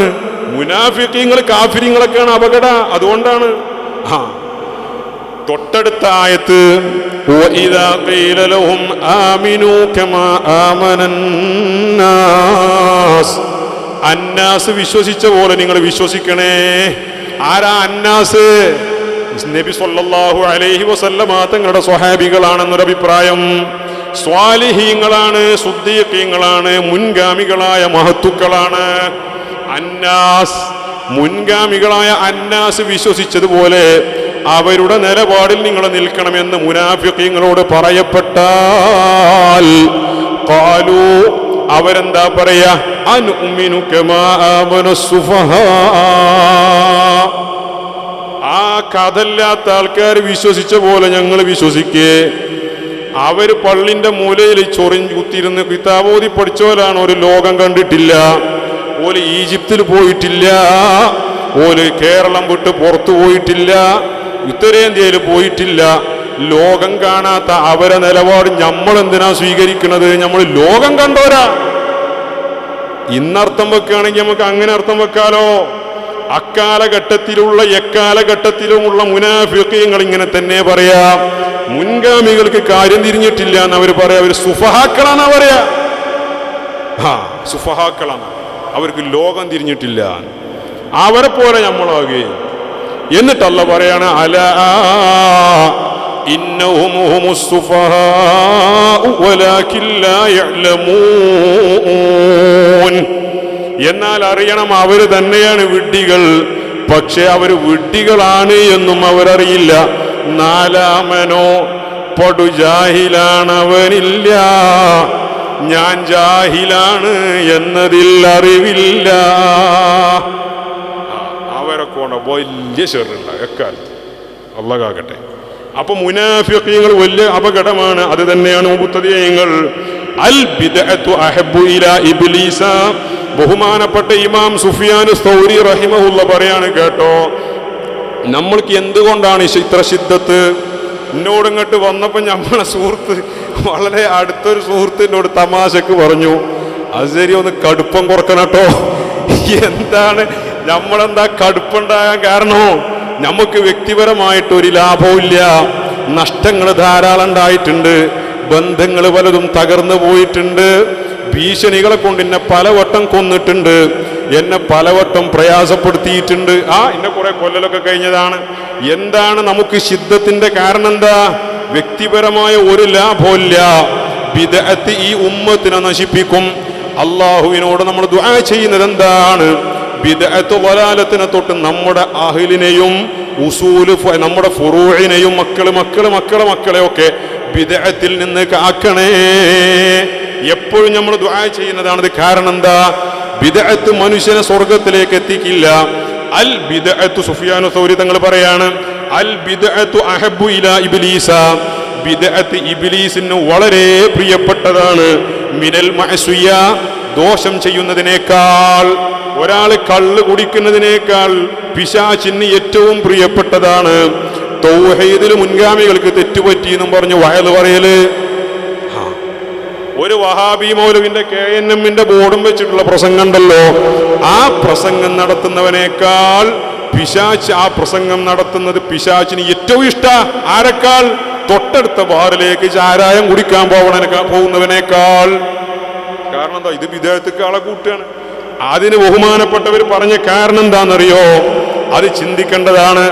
സുഫിയാൻ സൗരി തങ്ങൾ പറയാണ്, അൽ മഅസിയത്തു യുതാബു അലൈഹാ വൽ ബിദ്അത്തു ലാ യുതാബു അലൈഹാ. മഅസിയത്തിന് തൗബ ചെയ്യപ്പെട്ടേക്കാം, ദോഷി തൗബ ചെയ്തേക്കാം, മുബ്തദി തൗബ ചെയ്യില്ല. കാരണം എന്താ? ഒരു കള്ളൂടിയാണ്. നിങ്ങളൊന്ന് ആലോചിച്ച് നോക്കി, നമ്മളെ വീട്ടിൽ നമ്മളൊരു ഫംഗ്ഷൻ വെക്കുകയാണ്, ഒരു മൗലിദ്. കുറെ ആളുകളൊക്കെ നമ്മൾ വിളിച്ചിട്ടുണ്ട്, ക്ഷണിച്ചിട്ടുണ്ട്. ആ മൗലിദിന് പലരും വരും. ആ കൂട്ടത്തിൽ നമ്മുടെ നാട്ടിൽ അത്യാവശ്യം തിരക്കേടില്ലാതെ ആഴ്ചയിൽ ഒരിക്കലൊക്കെ അത്യാവശ്യം കുടിക്കുന്ന ആളുകളുടെ ഇടയിലൊക്കെ കുടിയനാണ് എന്നൊരു പേര് വന്ന ഒരുത്തൻ, അവനും ആ മജ്‌ലിസിലുണ്ടെങ്കിൽ അവൻ ഇരിക്കുന്നത് ഏറ്റവും ബാക്കിലായിരിക്കും. മാത്രല്ല, അവനൊരു പുതിയാപ്പിള വരുന്ന പോലെ വന്നിട്ടാണോ ഇരിക്കുള്ളൂ. അവനിലൊരു നാണവും ഒരു പ്രത്യേകമായൊരു വിനയവും അവനൊരു പ്രത്യേകമായ ഒരു ആക്ഷനൊക്കെ നമുക്ക് കാണാം. അല്ലെങ്കിൽ അവനെ തെങ്ങിന്റെ ചോട്ടിലോ മൂച്ചിന്റെ ചോട്ടിലോ മാവിന്റെ ചോട്ടിലോ ഇങ്ങനെയൊക്കെയാണ് അവനെ കാണുക. സജീവമായി നമ്മളവനെ കാണാൻ ചോറ് കൊടുക്കുമ്പോൾ മാത്രമാണ്. അതിലും ഭയങ്കര ആക്റ്റീവായിരിക്കും. അല്ലാത്ത നല്ല കാര്യങ്ങളിലൊക്കെ എന്താ കാരണം എന്നറിയോ? അവനെ കുറ്റം പറയാൻ കഴിയില്ല, അതവന്റെ നന്മയാണ്, അവന്റെ മനസ്സിലുള്ള തോന്നലാണ്. ഈ ഇരിക്കുന്ന മൗലിദിനിരിക്കുന്ന ആളുകൾ ഒരു പക്ഷെ അവനെ കാണാൻ മോശക്കാരായേക്കാം, പക്ഷേ അവൻ ബാഹ്യമായി മോശക്കാരനാണ്. അവനും അംഗീകരിക്കുന്നു ഞാൻ മോശക്കാരനാണെന്ന്. എന്നിട്ട് അവന് തോന്നാണ് അവരൊക്കെ നല്ല നല്ല ദീനിന്റെ ആൾക്കാരല്ലേ, നെടുന്തൂണുകളല്ലേ, മുസ്ഹഫിന്റെ നടുക്കഷ്ണങ്ങളല്ലേ, ഓരിങ്ങനെ ഞാനെങ്ങനെ ഓരോരുത്തൊക്കെ പോയിരിക്കുക, ഞാനൊരു മോശക്കാരനല്ലേ, കുടിക്കണോനല്ലേ, അതുകൊണ്ട് എനിക്ക് അവരടുത്ത് പോയിരിക്കാൻ അവന് സ്വയം ഒരു നാണവും ഒരു മടിയും. ഈ ബോധം നാളെ അവനെ നന്നാക്കിയേക്കാം. ഞാൻ മോശക്കാരനാണ് എന്ന മനുഷ്യന്റെ തിരിച്ചറിവാണ് ആ മനുഷ്യനെ തൗബ ചെയ്യാൻ പ്രേരിപ്പിക്കുക. ഇന്നവൻ നാളെ അവൻ തൗബ ചെയ്യാൻ ഈ മനസ്സവനെ സഹായിക്കും.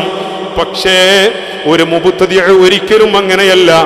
അവൻ മാത്രമാണ് യഥാർത്ഥ ദീന് കണ്ടവനും നബി സല്ലല്ലാഹു അലൈഹി വസല്ലമ തങ്ങൾ പഠിപ്പിച്ച ദീന് അതേ അച്ചിൽ കിട്ടിയ ആൾ ഞാൻ മാത്രമാണ്. എൻ്റെ വാപ്പ പോലും തൗഹീദിൽ പേച്ചോനാണ്. എൻ്റെ വാപ്പ കൊടിയ മുശ്രിക്കായിരുന്നു, വല്യാപ്പ അതിലും വലിയ മുശ്രിക്കായിരുന്നു. കുത്തുബിയത്ത് എന്നും കഴിക്കണ ആളായിരുന്നു വല്യാപ്പ, വാപ്പ ആഴ്ചയിലേ കഴിച്ചിരുന്നുള്ളൂ. അതുകൊണ്ട് വാപ്പയും വല്യാപ്പയും മുശ്രിക്കീങ്ങളായിരുന്നു. അപ്പോനോട് ചോദിക്കുക, ചെങ്ങായ എൻ്റെ വാപ്പാന്റെ മടി കിടന്ന് ലാ ഇലാഹ ഇല്ലല്ലാഹ് കുറെ പ്രാവശ്യം ചൊല്ലി മരിച്ചോനല്ലേ, പിന്നെങ്ങനെയാണ് മുശ്രിക്കാകുക? അതിൻ്റെ ദ്വാന്റെ ഫലമായിരിക്കും അവസാനം തൗഹീദ് കിട്ടിയിട്ടുണ്ടാവുന്ന. അതാണ് ഒന്നൊന്നാവില്ല. അവൻ തൗബ ചെയ്യൂല. കാരണം നിങ്ങൾ സംസാരിച്ചിട്ടില്ലേ, നിങ്ങൾ ഓനായി ഏറ്റവും നല്ലോനായി. അതാണ് ഖാലൂ ഇന്നമാ നഹ്നു മുസ്ലിഹൂൻ, ഞങ്ങളാണ് ഇവിടെ നന്നാക്കാൻ വന്നവരെന്ന് അവർ പറയാം. മുബ്തദിഈങ്ങളുടെ സ്വഭാവം അതാണ്. സുഫിയാൻ സൗരി തങ്ങൾ പറഞ്ഞത്, അടുക്കാൻ പാടില്ല, അവരുമായി സമീപിക്കാൻ പാടില്ല, അവരുമായി. ബഹുമാനപ്പെട്ട ഹസൻ ബസ്രി തങ്ങൾ പറയാണ്, താബിഈയല്ലേ, ലാ തുജാലിസ് സ്വാഹിബ ബിദ്അത്തിൻ ഫഇന്നഹു യുംറിദു ഖൽബക. വളരെ ഗൗരവമായി നമ്മൾ ആലോചിക്കണം. എന്തുകൊണ്ട് സമസ്ത, എന്താണ് സമസ്തയുടെ പ്രസക്തി എന്ന് തിരിച്ചറിയുക. ബഹുമാനപ്പെട്ട ഹസൻ ബസ്രി തങ്ങൾ പറയാണ്, ലാ തുജാലിസ് സ്വാഹിബ ബിദ്അത്തിൻ, ബിദ്അത്ത് മനസ്സിൽ ബിദ്അത്ത് പിടികൂടിയവന്റെ കൂടെ നീ സഹവസിക്കരുത്, സഹവസിക്കരുത്. അവനുമായിട്ട് ഒരു കോംപ്രമൈസും വേണ്ട. എന്താ കാരണം? ഫഇന്നഹു യുംറിദു ഖൽബക, അവൻ നിന്റെ ഹൃദയം രോഗിയാക്കും,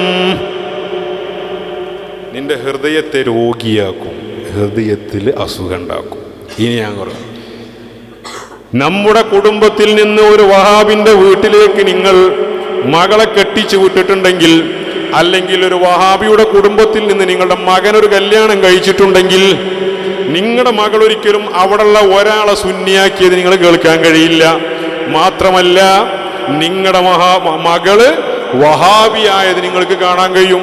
കഴിഞ്ഞ 6000 പേജ് പഠിച്ചാലും വഹാബി തന്നെയാവും. എന്താ കാരണം എന്നറിയോ? ബിദ്അത്തിന്റെ സ്വഭാവം അതാണ്. ബിദ്അത്ത് എന്ന് പറഞ്ഞാൽ മനുഷ്യന്റെ ഹൃദയത്തിലേക്ക് പടരുന്ന രോഗമാണ്.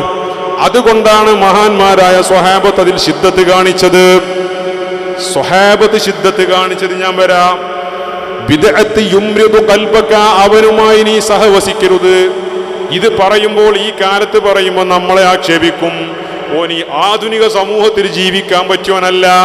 അങ്ങനെയുള്ള ആളുകളോട് ഞാൻ ചോദിക്കട്ടെ, ആത്മീയമായ രോഗത്തെ നമ്മൾ ഭയപ്പെടുന്നത് ഭൗതിക രോഗത്തെ ഭയപ്പെടുന്നതിനേക്കാൾ ഗുരുതരമായിട്ടാണ്.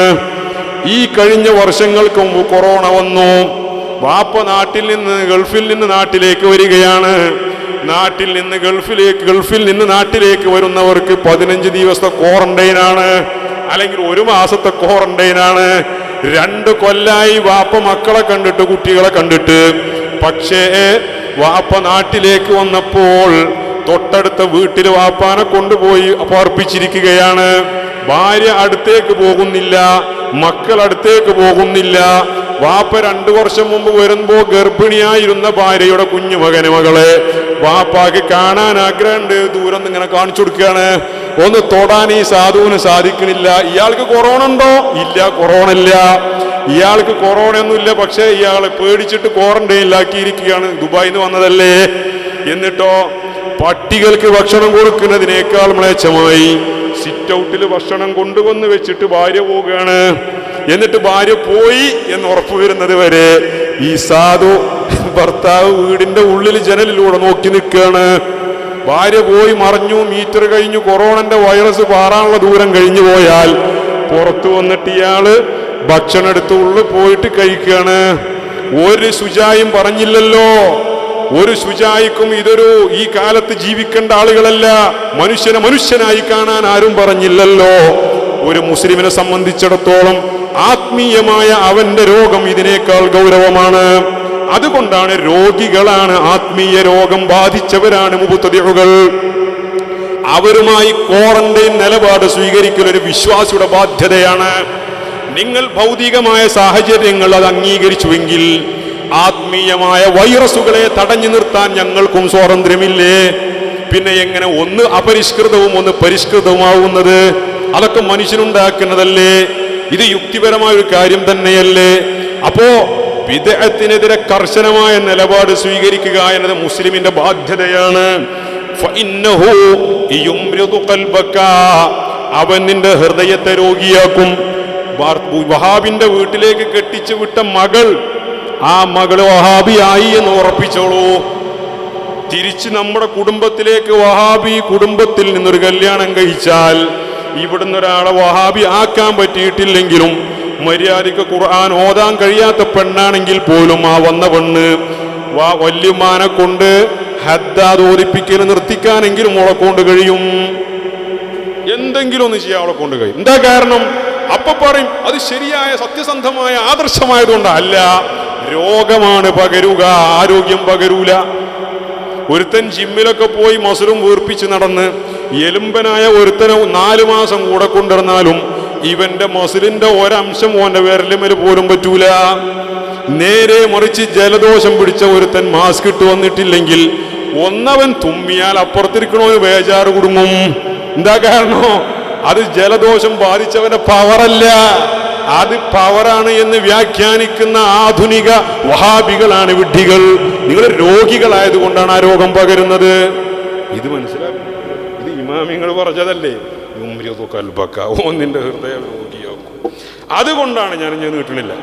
അതുകൊണ്ടാണ് മഹാന്മാരായ സമസ്ത കേരള ജംഇയ്യത്തുൽ ഉലമയുടെ പൂർവ്വസൂരികളായ പണ്ഡിതർ മലബാറിലേക്ക് ബിദ്അത്ത് കടന്നു വരാൻ പോകുന്നു എന്ന് കേട്ടപ്പോൾ പരിശുദ്ധമായ സമസ്ത കേരള ജംഇയ്യത്തുൽ ഉലമ എന്ന സംഘടനയ്ക്ക് ശക്തമായി നേതൃത്വം കൊടുത്തത്. വരക്കൽ മുല്ലക്കോയത്തങ്ങളെ ഇത്ര സൂഫിയും ആരിഫായ ഒരു മനുഷ്യൻ സംഘടനാ പ്രവർത്തനത്തിന് ഇറങ്ങുകയാണ്. സംഘടനാ പ്രവർത്തനം നമ്മുടെ ഭാഗ്യാലോചിച്ച് നോക്കിങ്ങൾ. അതാണ് അവരുടെ ഒരു മയ്യത്താണ് നമ്മൾ പ്രതീക്ഷിക്കുന്നത്. അള്ളാഹു തആല തൗഫീഖ് ചെയ്യട്ടെ. അവരെ കാണാൻ അള്ളാഹു തൗഫീഖ് ചെയ്യട്ടെ.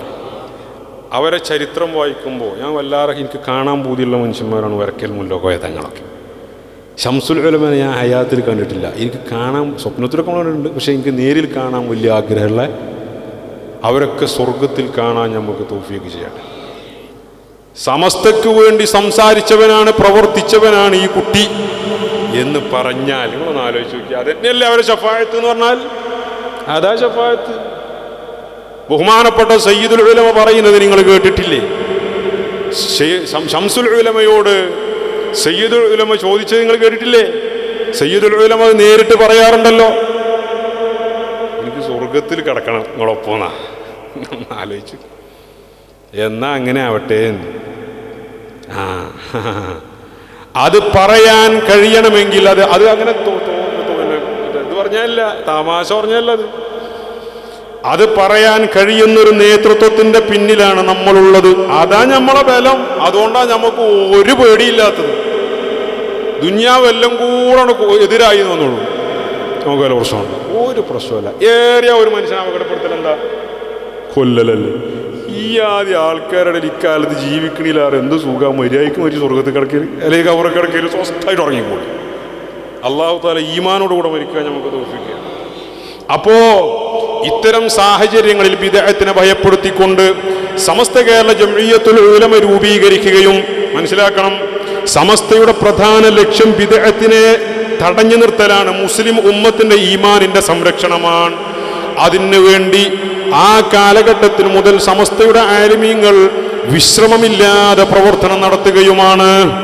1941 1903 ഹൈദരാബാദിലെ ഔറംഗാബാദിൽ ജനിച്ച അബുൽ ആയില മൗദൂദി സാഹിബ് 1941 ജമാഅത്തെ ഇസ്ലാമി എന്നൊരു സംഘം രൂപീകരിക്കുകയും ഇസ്ലാമിൽ പൂർവകാലത്ത് പഴയ കാലത്ത് ഖവാരിജികളുടെ കാലത്തൊക്കെ വാദിച്ച ചില വാദങ്ങളുമായി കടന്നു വന്നു. വഹാബികൾക്കെതിരെ രൂപീകരിക്കപ്പെട്ട സംഘടന എന്ന നിലക്ക് അവിടെ നിന്നില്ല. വഹാബികൾക്കെതിരെ രൂപീകരിക്കപ്പെട്ട പ്രസ്ഥാനം എന്ന നിലക്ക് അവിടെ നിന്നില്ല. ജമാഅത്തെ ഇസ്ലാമിക്കാരൻ ഇവിടെ ഹുക്കൂമത്തെ ഇലാഹി സ്ഥാപിക്കാൻ വേണ്ടി കടന്നു വന്നു. ഹുക്കൂമത്തെ ഇലാഹി എന്ന് പറഞ്ഞാൽ മച്ച മലയാളത്തിൽ പറഞ്ഞാൽ ദൈവരാജ്യം. ദൈവരാജ്യം, ഇന്ത്യയെ ദൈവരാജ്യമാക്കാനാണ് അബുൽ ആയില മൗദൂദി ഇവിടെ കടന്നു വന്നത്. ആ സംഘടനയുടെ പ്രധാന ലക്ഷ്യം അതാണ്. ഇന്ന് സോഷ്യൽ മീഡിയയിലും ദൃശ്യശ്രാവ്യ മാധ്യമരംഗം വളരെ മുന്നോട്ട് പോയ ഈ കാലഘട്ടത്തിൽ മൗദൂദികളെ തോളോട് തോൾ ചേർത്ത് നിർത്തുന്നവരും അവരെ വെള്ളപൂശാൻ ശ്രമിക്കുന്നവരും അവർ വലിയ സേവനം ചെയ്യുന്നവരാണെന്ന് ഇവിടെ കാണിക്കാൻ ശ്രമിക്കുന്നവരും കേൾക്കുക. മൗദൂദികളുടെ ഏറ്റവും പരമപ്രധാനമായ ഒന്നാമത്തെ ആശയം ഹുക്കൂമത്തെ ഇലാഹി സ്ഥാപിക്കലാണ്, ദൈവരാജ്യം സ്ഥാപിക്കലാണ്. അതിനുവേണ്ടിയാണ് അവരിവിടെ പരിശ്രമിച്ചത്. ദൈവരാജ്യം സ്ഥാപിക്കാൻ അവർ ശ്രമിച്ചു എന്ന് മാത്രമല്ല, 945-6 കാലഘട്ടങ്ങളിൽ അസംബ്ലി തെരഞ്ഞെടുപ്പ് നടക്കുമ്പോൾ, അക്കാലഘട്ടത്തിൽ അസംബ്ലി തെരഞ്ഞെടുപ്പ് നടക്കുമ്പോൾ മുസ്ലിം ലീഗിന് വോട്ട് ചെയ്യൽ ശിർക്കാണ് എന്ന് അബുൽ ആയില മൗദൂദി പ്രഖ്യാപിച്ചു, പ്രസ്താവന.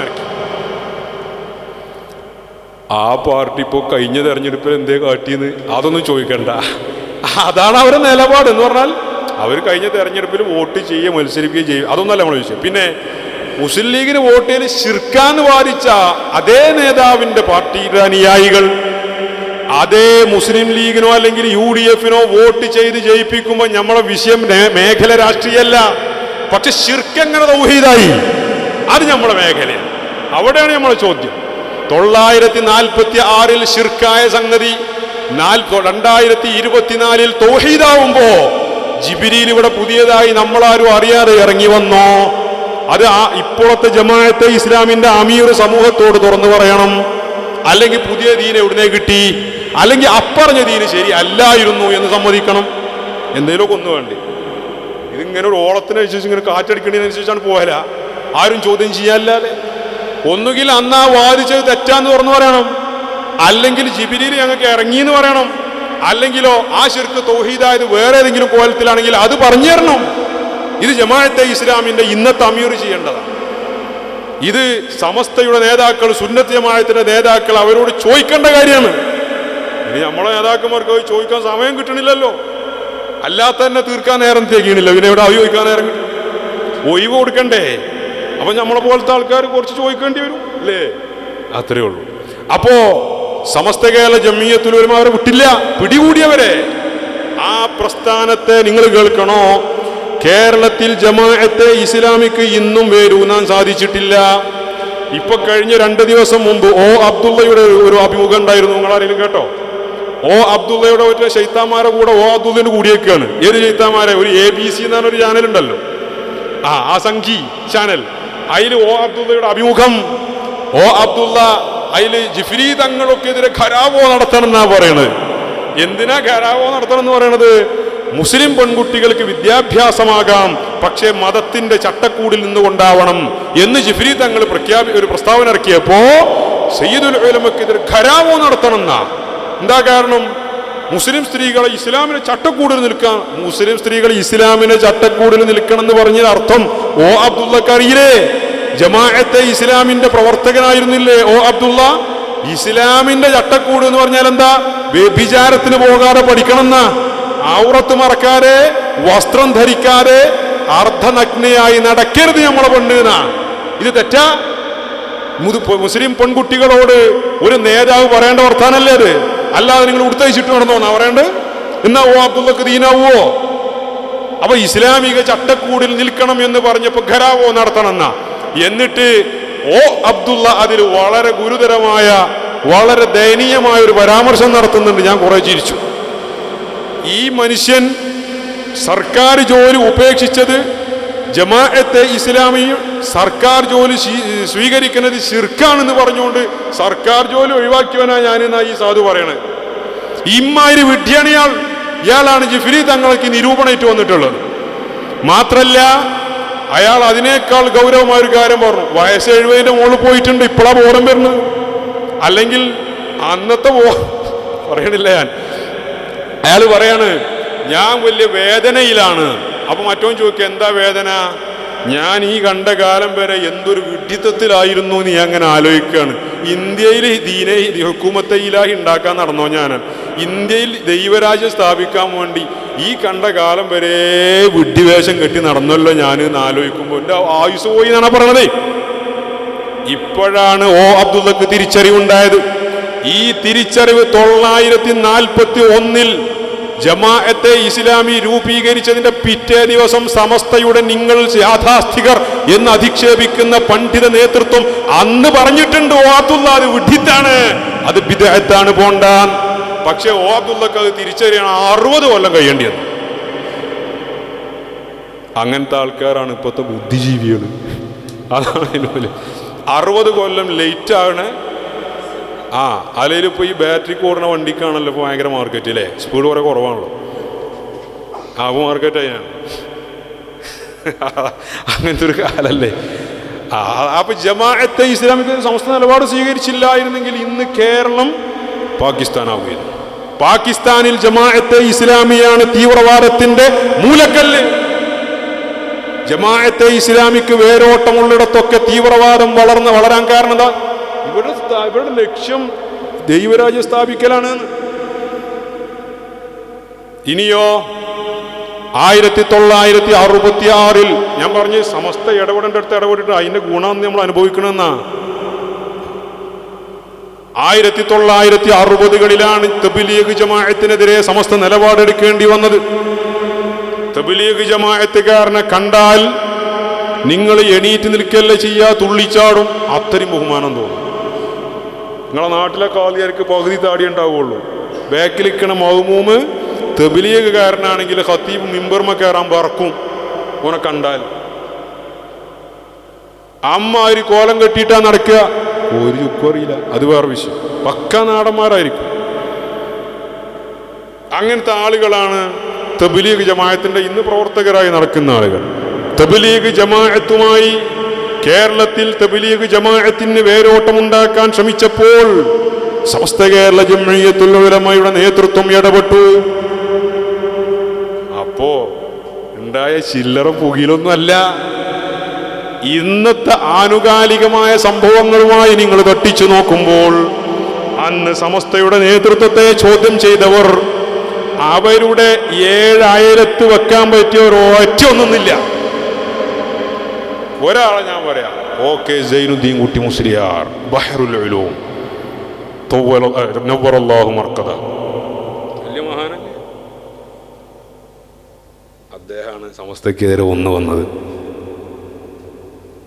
പിന്നെയുള്ള ആൾക്ക് നമ്മളവരെ ആക്ഷേപിക്കാൻ പറയല്ല, അവരത് തിരുത്തിയിട്ടോ. അവർക്ക് വലിയ മഹാന്മാരാണ്. അള്ളാഹു അവരോട് കൂടെ നമ്മൾ ഒരുമിച്ച് കൂട്ടട്ടെ. ശംസുൽ ഉലമ എൻ്റെ ഗുരുനാഥൻ എന്ന് ലേഖനം എഴുതിയ ആളാണ് ഓക്കെ ഉസ്താദ്. ഓക്കെ ഉസ്താദിനെ പോലെയുള്ള പർവ്വത സമാനരായ പണ്ഡിതന്മാരാണെന്ന് മുഷാവറക്കെതിരെ രംഗത്ത് വന്നത്.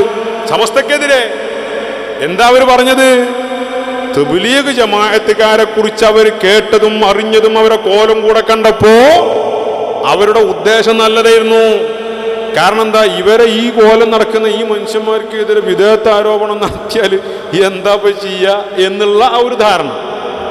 പക്ഷേ സമസ്തയുടെ തീരുമാനത്തിൽ സമസ്ത ഉറച്ചു നിന്നു. അങ്ങനെ ഈ സമിതി അഖില കേരള ജംഇയ്യത്തുൽ ഉലമ ഉണ്ടാക്കി. സമസ്തക്ക് ബദലായി സമസ്ത അഖില കേരള ജംഇയ്യത്തുൽ ഉലമ എന്ന പേരിൽ പണ്ഡിത സഭ. അതിലുള്ളതാരാ? ഫത്വ കൊടുക്കാൻ പറ്റിയ ആലിമീങ്ങൾ. ഫത്വ കൊടുക്കാൻ പറ്റിയ ഇന്ന് ഫത്വയിൽ മീൻ ഒരു വരി വായിക്കാൻ കഴിയാത്ത ആൾക്കാരല്ലേ പ്രശ്നം ഉണ്ടാക്കണത്. സമസ്തന്റെ തീരുമാനത്തിൽ പ്രശ്നം തോന്നുന്നത് മുഷാവറ മെമ്പർമാർക്ക് എന്തൊക്കെയോ എടുത്ത തീരുമാനം അത് ക്ലിയർ ആയില്ല എന്ന് നിരൂപണം നടത്തുന്നത്. ഫാത്യോദാൻ അറിയാത്തവൻ വാട്സപ്പിൽ ഇരുന്നിട്ട് ഫത്വ കൊടുക്കുക. സമസ്തക്ക് തീരുമാനത്തിൽ തെറ്റുപറ്റി, സ്വാധീനിച്ചു സമസ്തനെ എന്നാ. ഇതിലും വലിയ ഹോജാക്കൾ, അതായത് ഫത്വ കൊടുക്കാൻ പ്രാപ്തരായ ആലിമീങ്ങളാണ് അന്ന് സമസ്തയുടെ ഈ തീരുമാനത്തിനെതിരെ രംഗത്ത് വന്നത്. ഞാൻ പറയാ, ഇതൊക്കെ മുമ്പ് ഉണ്ടായിട്ടുണ്ട്. സ്വഹാബത്തിന്റെ കാലത്തുണ്ടായിരുന്നു. ഞങ്ങളോട് ആദ്യൊരു കാര്യം പറഞ്ഞിട്ടുണ്ട്. എന്ത്? എല്ലാത്തിനും മുൻഗാമികളിൽ മാതൃക ഉണ്ട്. ഇപ്പം നമ്മൾ സ്വീകരിക്കേണ്ട നിലപാടിന് മുൻഗാമികളിൽ മാതൃക ഉണ്ട്. അതോടുകൂടി നിങ്ങൾക്ക് നിലപാട് കിട്ടുമെന്ന് എനിക്ക് ഉറപ്പാണ്. അത് ഞാൻ അവസാനം പറയാം. അവരാ നമ്മളെ മാതൃക. അപ്പോ സമസ്ത കേരള ജംഇയ്യത്തുൽ ഉലമ തീരുമാനത്തിൽ ഉറച്ചു നിന്നു. എന്താ കാരണം? അതാണ് സമസ്തയുടെ തീരുമാനം, പഠിച്ചെടുത്ത തീരുമാനാ. തബ്ലീഗ് ജമാഅത്തിന്റെ നേതാക്കളും അതിന്റെ സ്ഥാപകരും എഴുതിയ പുസ്തകങ്ങളിലുള്ള ബിദ്അത്തിന്റെ വരികൾ സമസ്ത കേരള ജംഇയ്യത്തുൽ ഉലമയുടെ ആലിമീങ്ങൾ കാണുകയും അറിയുകയും ചെയ്തു. അതുകൊണ്ടാ തീരുമാനം എടുത്തത്. ഈ അഖില കേരള ജംഇയ്യത്തുൽ ഉലമ എന്ന സമിതി, പണ്ഡിത സഭ, അവരും തബ്ലീഗ് ജമാഅത്തിനെ കുറിച്ച് പഠിക്കാൻ ഒരു സമിതിയെ തീരുമാനിച്ചു. അത് മാന്യന്മാരായതുകൊണ്ടാണ്. അവരും സമിതിയെ തീരുമാനിച്ചു. ആ സമിതി റിപ്പോർട്ട് സമർപ്പിച്ചു. സമസ്ത പറഞ്ഞൊക്കെ ശരിയാണ്, ഇനി എന്തിനാ പാകില്ല. അപ്പൊ പിന്നെ പൂക്കോയ തങ്ങൾ പാപ്പാന്റെ ഒരു പ്രയോഗം, ഏറും ഓറൂക്ക എന്ന് പറഞ്ഞല്ലോ എന്നതുപോലെ അഖിലെന്നല്ലാതെയായി. അപ്പൊ സമസ്ത കേരള ജംഇയ്യത്തുൽ ഉലമയുടെ ഓരോ ഘട്ടത്തിലുള്ള തീരുമാനങ്ങൾക്കെതിരെയും മുറുമുറുപ്പുകൾ ഉണ്ടാകാറുണ്ട്. മുറുമുറുപ്പുകളെ ഭയന്ന് തീരുമാനം പറയാതിരിക്കുന്നത് ആത്മാർത്ഥതയുള്ളവന്റെ ലക്ഷണമല്ല. ഞാനിപ്പോൾ സംസാരിക്കുമ്പോ അല്ലെങ്കിൽ ഞാൻ സമസ്തക്ക് വേണ്ടി സംസാരിക്കുമ്പോൾ അത് മറ്റോനെ വേദനിപ്പിക്കൂലേ, ഓനത് വേദനയാവൂലേ? വഹാബികൾക്കെതിരെ പറയുമ്പോൾ എൻ്റെ എളാപ്പാന്റെ കുട്ടി വഹാബികളെ പെരയിന്ന് കല്യാണം കഴിച്ചോനല്ലേ, അത് അവന്റെ കുടുംബത്തിനെ ബാധിക്കൂലേ എന്നെന്റെ മനസ്സിൽ തോന്നിയാൽ ഇന്ന ഈ പണിക്ക് പറ്റൂല. കാരണം എനിക്ക് ഇഖ്ലാസില്ല. സ്വന്തം എളാപ്പാക്കെതിരെ ആയത്തിറങ്ങിയപ്പോൾ പരസ്യമായി തബ്ബത് യദാ അബീ ലഹബിൻ വതബ്ബ് എന്ന് ഓതിയ ആളുടെ അനുയായികളാണെങ്കിൽ ഒരിക്കലും അവന് പ്രതികരിക്കാതിരിക്കാൻ കഴിയില്ല. പഠിക്കണം, പാടണ്ടതിലൊക്കെ. എൻ്റെ എളാപ്പയെന്ന് പറഞ്ഞിട്ട് കാര്യമുണ്ടോ? ആള് കുറഞ്ഞ സമയം അങ്ങനത്തെ പ്രതിസന്ധി ഒന്നും നമുക്കില്ല. നമ്മൾ എന്ത് സമ്മേളനം വിളിച്ചാലും ഒരു 10 ലക്ഷം ആൾ ഉറപ്പാ. പിന്നെ ആരെ പഠിക്കണം? ഇതാകെ വിരലിലുണ്ടാവുന്ന ആൾക്കാരുള്ള സമയത്താണ് ഈ ആയത്ത് തോന്നുന്നത്. നിങ്ങളൊന്ന് ആലോചിച്ച് നോക്കി. അത് ഇഖ്ലാസുള്ളതുകൊണ്ടാണ് റസൂലുള്ളാഹി തങ്ങൾ ആ വഴിയിൽ പിന്തുടരുന്നവന് ഒരുത്തനെയും ഭയപ്പെടേണ്ടതില്ല, ഭയക്കേണ്ടതുമില്ല. ഭയം തോന്നുന്നുണ്ടെങ്കിൽ വായടച്ചോളണം, മിണ്ടാൻ പാടില്ല. ഒരു ഇഖ്ലാസില്ല. അപ്പൊ തീരുമാനങ്ങൾക്കെതിരെ മുറുമുറുപ്പ് എന്നുണ്ടായിട്ടുണ്ട്. ഇതിന്റെ ഇടയിൽ നിരവധി ത്വരീഖത്തുകൾ വന്നു. ഈ ബിദ്അത്തിനെതിരെ സ്വീകരിക്കുന്ന സമീപനത്തിനേക്കാൾ കടുപ്പമാണ് ത്വരീഖത്തിനെതിരെ നിലപാടെടുക്കല്. എന്താ കാരണം? ഒന്ന്, ത്വരീഖത്തിന്റെ മശായിഖന്മാര് എന്ന് പറയുന്നവർ അവര് സേവ കൊണ്ടും മറ്റും പല അത്ഭുതങ്ങളും കാണിച്ചിട്ടുണ്ടാകും. ഈ അത്ഭുതങ്ങൾ നേരിൽ അനുഭവിച്ച് കണ്ട് മനസ്സിലാക്കി ഇയാൾ ഒറിജിനൽ ഷെയ്ഖാണ്, അള്ളാഹു നേരിട്ട് അറിവ് കൊടുക്കുന്ന ആളാണ് എന്നും വിചാരിച്ചിട്ടാണ് ഈ സാധുണ്ടാവുക. പിന്നെ ഓന് തിരിച്ചറിഞ്ഞ് കൊല്ലങ്ങളെ കൊണ്ട് അവൻ അനുഭവത്തിലൂടെ കുറെ തിരിച്ചറിയും. അപ്പോഴേക്കും അവന്റെ പെണ്ണും പോയിട്ടുണ്ടാവും, പണവും പോയിട്ടുണ്ടാവും, ഒക്കെ ഷെയ്ഖിന്റെ അടുത്ത് എത്തിയിട്ടുണ്ടാവും. അതിന് കാലം പിടിക്കും. മനസ്സിലായില്ലേ? ബോധ്യപ്പെടുത്താൻ കഴിയാത്തൊരു സംഗതിയാണ്. ഇന്നിപ്പോ കേരളത്തിൽ മറ്റേ കുടുങ്ങിയതുകൊണ്ടല്ലേ നമ്മളെ മറ്റൊരേ ഹലാക്കായിട്ട് നടക്കണത്. അതുകൊണ്ടല്ലേ. അപ്പൊ ത്വരീഖത്തുകൾക്കെതിരെ സമസ്ത നിലപാടെടുത്തിട്ടുണ്ട്. ഒരു വേള 1944 മുതൽ സമസ്ത കേരള ജംഇയ്യത്ത്, 1946 മുതൽ സമസ്ത കേരള ജംഇയ്യത്തുൽ ഉലമയുടെ ജനറൽ സെക്രട്ടറിയായ ശൈഖുന ശംസുൽ ഉലമയാണ് 40 ചില്ലാനം വർഷം കേരളത്തിൽ ഒരുത്തൻ വലിയാണോ അല്ലേന്ന് തീരുമാനിച്ചിരുന്നത്. വലിയാണോ അല്ലേന്ന് മൂപ്പര് പ്രഖ്യാപിക്കണം. അതിന് ആളുണ്ട്. അത് വെറുതെ പറയല്ല. അയാള് വലിയാണെങ്കിൽ അയാളല്ലെങ്കിൽ പിന്നെ ആരടോ വലിയ എന്ന് ചോദിക്കും. ആ ചോദ്യം മതി. വലിയല്ല എന്നുണ്ടെങ്കിൽ അവൻ കള്ളനാണ് എന്നൊരു പ്രഖ്യാപനം മതി. ആ മതി, വേറൊന്നുമില്ല. പിന്നെ സംശയവും ചോദ്യമൊന്നുമില്ല. അവിടെ അതന്നെ മൂപ്പര്. അപ്പൊ അതൊരു കുത്തുബാണോ? ഔലിയാക്കൾ ആരാൻ തീരുമാനിച്ചത്? മൂപ്പരാ. ഇതൊക്കെ യാഥാർത്ഥ്യല്ലേ? നിങ്ങളൊന്ന് ആലോചിച്ച് നോക്കി. എത്ര സംഘടനകൾ കേരളത്തിലുണ്ട്? എത്ര ശംസുൽ ഉലമ സെക്രട്ടറി ആകണം 44-ാമത്തെ വയസ്സിലാ. നമ്മളെ വയസ്സൊന്നും കണക്കൂട്ടിയാൽ മതി. അന്ന് സമസ്തയുടെ നേതൃത്വത്തിലുള്ള ആലിമീങ്ങൾ ആരാണെന്ന് കണക്കൂട്ടിയാൽ മതി നിങ്ങൾ. അപ്പം ആ മനുഷ്യന്റെ പവർ നിങ്ങൾക്ക് തീരും. എന്നിട്ട് അതിന് ബദലാണ് വേറൊരു സെക്രട്ടറിനെ കൊണ്ടുവന്നിരുന്നത്. അവിടെ ഞാൻ വരാൻ നേരമുണ്ടെങ്കിൽ ഇനി പറയേണ്ടതില്ല അല്ലേ? ശംസുൽ ഉലമയൊക്കെ പഠിച്ച് ഒരാൾ പഠിച്ചു. എന്നിട്ട് 1989 ശംസുൽ ഉലമയ്ക്ക് പകരം സെക്രട്ടറിയായി വന്ന അത് അവിടെ എത്തുമ്പോഴേക്ക് അയാൾ ചിരിച്ചൊരു വയ്ക്കോ. ശംസുൽ ഉലമയെ പഠിച്ചാൽ ഇന്നൊരുത്തം പറഞ്ഞെടുക്കുന്നുണ്ട് 89 പുനഃസംഘടന. ഞാൻ കാണിച്ചു തരാം. ശരിതര പുനഃസംഘടന. അപ്പോ ബിദ്അത്തിന് ത്വരീഖത്തുകൾക്കെതിരെ സമസ്ത നിലപാട് സ്വീകരിച്ചപ്പോഴും ഇതുപോലുള്ള മുറുമുറുപ്പുകൾ വന്നിട്ടുണ്ട്. അനങ്ങിയിട്ടില്ല. വലിയ വലിയ ആളുകൾ പോയിട്ടുണ്ട്, പലരും പോയിട്ടുണ്ട്. ശംസിയ ത്വരീഖത്തിനെതിരെ, അതേപോലെ നൂരിഷ ത്വരീഖത്തിനെതിരെ ഒക്കെ സമസ്തയുടെ തീരുമാനം വന്നപ്പോ പല പണ്ഡിതന്മാരും അവരെ കൂടെ പോയിട്ടുണ്ട്. അവർ ഇന്നും സമസ്തയെ എതിർത്തുകൊണ്ടിരിക്കുന്നുണ്ട്. നമ്മുടെ പ്രധാനപ്പെട്ട സ്ഥാപനത്തിൽ ജോലി ചെയ്യുന്ന ഒരു പ്രധാന പണ്ഡിതന്റെ മകന് പോലും ഇന്നൊരു പേച്ച ത്വരീഖത്തിലാണ്. നന്നാക്കാൻ കഴിയില്ല, എന്താ ചെയ്യുക? പക്ഷെ സമസ്തക്ക് പറയാതിരിക്കാൻ പറ്റുമോ? പറയാതിരിക്കാൻ പറ്റില്ല. പട്ടിക്കാട് കോളേജിന്റെ സ്ഥാപനത്തിന്റെ നിർമ്മാണത്തിൽ അവർക്ക് പങ്കുണ്ട്. അതുകൊണ്ട് അവരുടെ അടുത്തുള്ള പിഴവും ഉണ്ടാകുന്നാൽ മതി, നമ്മളെ കാര്യം നടക്കും. അത് സമസ്ത പറയണമെങ്കിൽ സമസ്ത ഇലാഹിയായ സംഘടനയല്ലാതിരിക്കണം. അതുകൊണ്ടാ പറഞ്ഞു, വേറൊരു നഷ്ടമൊന്നും അവിടെ നോക്കിയില്ല. പിന്നീട് കേരളത്തിൽ 1989 നിരവധി പ്രശ്നങ്ങളുണ്ടായി.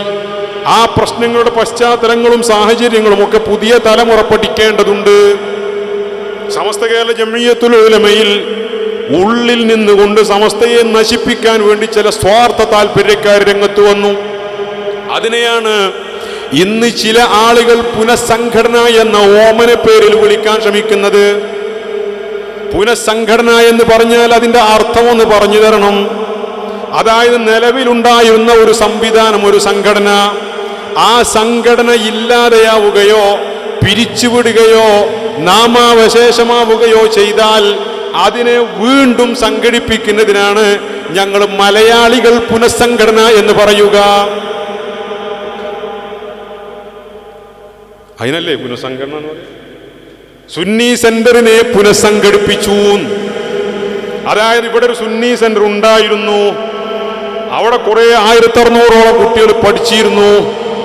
പിന്നെ ഇന്നിപ്പോ ആ സുന്നി സെന്റർ നോക്കാനാളില്ല, സുന്നി സെന്ററിന്റെ ബിൽഡിങ്ങും ഇല്ല, എല്ലാം ഒഴിവായി പോയി. അപ്പൊ കുറച്ച് ആൾക്കാര് അപ്പുറത്തൊരു വേറെ ബില്ല് സംഘടിപ്പിച്ചു, എന്നിട്ട് സുന്നി സെന്റർ ഞങ്ങൾ പുനഃസംഘടിപ്പിച്ചു പറയാം. 89 സമസ്തയെ പുനഃസംഘടിപ്പിച്ചു എന്ന് പറയുന്നവർ, അങ്ങനെ ഒരു പുതിയ തിയറി പുതിയ യുഗത്തിൽ പുതുനൂറ്റാണ്ടിൽ പുതുതലമുറയിലേക്ക് ഇട്ടുകൊടുക്കാൻ ശ്രമിക്കുന്നവർ, അവർ മനസ്സിലാക്കണം, സമസ്ത കേരള ജംഇയ്യത്തുൽ ഉലമയിൽ നിങ്ങളെ പിടിച്ച് പുറത്താക്കുന്ന സമയം, നിങ്ങൾക്കെതിരെ തീരുമാനമെടുക്കുന്ന സമയം, സമസ്ത കേരള ജംഇയ്യത്തുൽ ഉലമയുടെ പ്രസിഡന്റ് ബഹുമാനപ്പെട്ട ശൈഖുന റഈസുൽ മുഹഖ്ഖിഖീൻ കണ്ണിയത്ത് അഹ്മദ് മുസ്ലിയാരാണ്. ബഹുമാനപ്പെട്ട സമസ്തയുടെ ജനറൽ സെക്രട്ടറി ശംസുൽ ഉലമ ഇ.കെ. അബൂബക്കർ മുസ്ലിയാറാണ്. നവ്വറല്ലാഹു മറാഖിദഹും. ആരാണ് കണ്ണിയത്ത് അഹ്മദ് മുസ്ലിയാർ? അന്ന് കണ്ണിയത്ത് ഉസ്താദിന് പ്രസിഡന്റായി ഇരിക്കുമ്പോഴാണ് കണ്ണിയത്ത് ഉസ്താദിന്റെ അടുത്ത് നിന്ന് കിതാബോധി പഠിച്ചു എന്ന് നിങ്ങളും അവകാശപ്പെടുന്ന ഉള്ളാൾ തങ്ങളെ കണ്ണിയത്ത് ഉസ്താദിന്റെ സമാന്തര പ്രസിഡന്റാക്കി നിങ്ങൾ അവരോധിച്ചത്. അപ്പൊ നിങ്ങൾ അതിന് ന്യായം പറയേണ്ടതുണ്ട്. ഇപ്പോൾ പറഞ്ഞാലും മതി. കണ്ണിയത്ത് ഉസ്താദിന് പകരമായി അദ്ദേഹത്തിൽ നിന്ന് കിതാബോധി പഠിച്ചു എന്ന് അവകാശപ്പെടുന്ന നിങ്ങൾ പ്രചരിപ്പിക്കുന്ന, നമ്മൾ കണ്ടിട്ടില്ലാത്തതുകൊണ്ട് പറയണ, നിഷേധിക്കല്ല, കണ്ണിയത്ത് ഉസ്താദിൽ നിന്ന് കിതാബോധി പഠിച്ചു എന്ന് പറയുന്ന ഉള്ളാൾ തങ്ങളെ അള്ളാഹു അദ്ദേഹത്തിന് പുറത്തു കൊടുക്കട്ടെ, ഉള്ളാൾ തങ്ങളെ നിങ്ങൾ പ്രസിഡന്റാക്കി രംഗത്ത് കൊണ്ടുവരുമ്പോൾ കണ്ണിയത്ത് ഉസ്താദ് അന്ന് പ്രസിഡന്റ് ആയിരുന്നില്ലേ? Yes or no? ആണോ അല്ലേ എന്ന് നിങ്ങൾ പറയണം. ആയിരുന്നു എങ്കിൽ ഉള്ളാൾ തങ്ങളെ പ്രസിഡന്റാക്കാൻ കണ്ണിയത്ത് ഉസ്താദിന് എന്തെങ്കിലും തെറ്റ് സംഭവിച്ചു എന്ന് നിങ്ങൾ പറഞ്ഞെന്നാൽ മതി. ആദർശ വ്യതിയാനം സംഭവിച്ചു എന്നാണല്ലോ നിങ്ങൾ ആരോപിച്ചത്. കണ്ണിയത്ത് ഉസ്താദിന് ആദർശ വ്യതിയാനം സംഭവിച്ചു എന്നതിന്റെ ഒരു തെളിവ് 2024 പുതിയ തിയറി ഉണ്ടാക്കാൻ ശ്രമിക്കുന്നവർ സമൂഹത്തോട് തുറന്നു പറഞ്ഞു കൊടുക്കണം. എന്താ കണ്ണിയത്ത് ഉസ്താദ്? പിന്നെ സെക്രട്ടറി ബഹുമാനപ്പെട്ട ശൈഖുന ശംസുൽ ഉലമയാണ് ജനറൽ സെക്രട്ടറി. സമസ്ത കേരള ജംഇയ്യത്തുൽ ഉലമയുടെ ചരിത്രത്തിൽ സമസ്തയ്ക്ക് ഇത്ര ദീർഘകാലത്തെ ഒരു ജനറൽ സെക്രട്ടറി വേറെ ഉണ്ടായിട്ടില്ല. ഇത്ര സമസ്തയ്ക്ക് അഡ്രസ് ഉണ്ടാക്കിയ ഒരു സെക്രട്ടറിയും ഉണ്ടായിട്ടില്ല.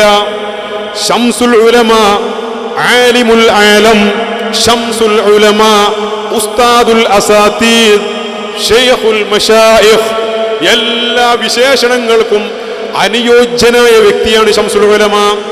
ശംസുൽ ഉലമയിലൂടെ കടന്നു പോകാത്ത ഒരു ഗുരുപരമ്പര കേരളത്തിലുള്ള 100 സ്ഥാപനങ്ങളിൽ പഠിക്കുന്ന 1000 10,000 വിദ്യാർത്ഥികൾക്ക് നിങ്ങളും ഞങ്ങളും കൊടുക്കുന്ന സനദിന്റെ സർട്ടിഫിക്കറ്റിൽ ശംസുൽ ഉലമയുടെയും കണ്ണിയത്ത് ഉസ്താദിന്റെയും പേര് പരാമർശിക്കപ്പെടാതെ ഒരു സനദ് കൊടുക്കാൻ സാധിക്കുമോ?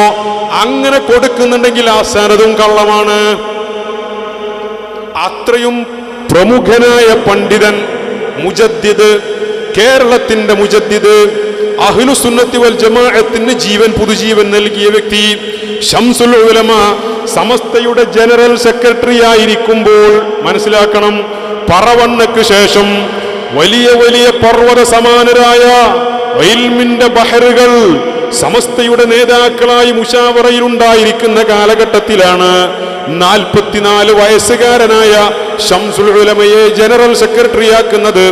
40 വർഷം ഈ പ്രസ്ഥാനത്തിന്റെ ജനറൽ സെക്രട്ടറിയായ ശംസുൽ ഉലമയെ സമസ്തയുടെ ചരിത്രം ആര് പറഞ്ഞാലും ശംസുൽ ഉലമയെ സെക്രട്ടറി സ്ഥാനത്ത് നിന്ന് തൽക്കാലം ഒരു ദിവസം സസ്പെൻഡ് ചെയ്ത ചരിത്രം പോലും ഒരു സമസ്ത ചരിത്രത്തിലും കാണാൻ കഴിയില്ലെന്നിരിക്കെ ശംസുൽ ഉലമ വഫാത്താകുന്നത് 96-ലല്ലേ, 89-ൽ ശംസുൽ ഉലമക്ക് സമാന്തരനായി ഒരു പ്രസിഡന്റ് സെക്രട്ടറിയാണ് എന്ന് പറഞ്ഞുകൊണ്ട് ശംസുൽ ഉലമയുടെ ശിഷ്യനായ OK ഉസ്താദിൽ നിന്ന് കിതാബോദിയ വ്യക്തി, ശംസുൽ ഉലമയുടെ ശിഷ്യനായ KK ഹസ്രത്തിൽ നിന്ന് കിതാബോദിയ വ്യക്തി, അതായത് സാക്ഷാൽ കാന്തപുരം മുസ്ലിയാര് ശംസുൽ ഉലമയ്ക്ക് ബദലായി ജനറൽ സെക്രട്ടറിയാക്കി രംഗത്ത് കൊണ്ടുവരുമ്പോൾ അന്ന് അദ്ദേഹത്തിന് 50 ചില്ലാനം വയസ്സേ ഉണ്ടാവുള്ളൂ. നല്ല പ്രായമാണ്. വയസ്സായത് ഇപ്പോഴാണ്. വയസ്സായത് കൊണ്ടൊരാൾ മഹാനാകൂല, മരണം കൊണ്ടൊരാളും മഹാനാകൂല. ജീവിതകാലത്ത് ചെയ്ത പ്രവർത്തനങ്ങളുടെ ഗുണഫലങ്ങളാണ് ഒരു മനുഷ്യന്റെ നന്മ തിന്മകളെ അളക്കുന്ന അളവ് പോലെ. ഞാൻ ഈ പറയുന്ന ദീനിയായ ചുറ്റുപാടിൽ നിന്നുകൊണ്ടാണ്, രാഷ്ട്രീയ മേഖലയിൽ നിന്നുകൊണ്ടല്ല. അതല്ല നമ്മുടെ വിഷയം. ആദർശമാണ്. ആദർശ രംഗത്തൊരു മനുഷ്യനെ മികവ് നിർണയിക്കുന്നത് അയാളുടെ തലതാടിമുടികളുടെ നരയല്ല, അയാളെ ബാധിച്ചിരിക്കുന്ന രോഗാവസ്ഥകളല്ല, അയാളുടെ പ്രായമല്ല, അയാളുടെ മരണമല്ല, അയാളുടെ ആദർശ വഴിയിലുള്ള സഞ്ചാരവും ഉമ്മത്തിന് അയാൾ നൽകിയ മികവും വിജയവും എന്താണ് എന്ന് അടയാളപ്പെടുത്തിയത്.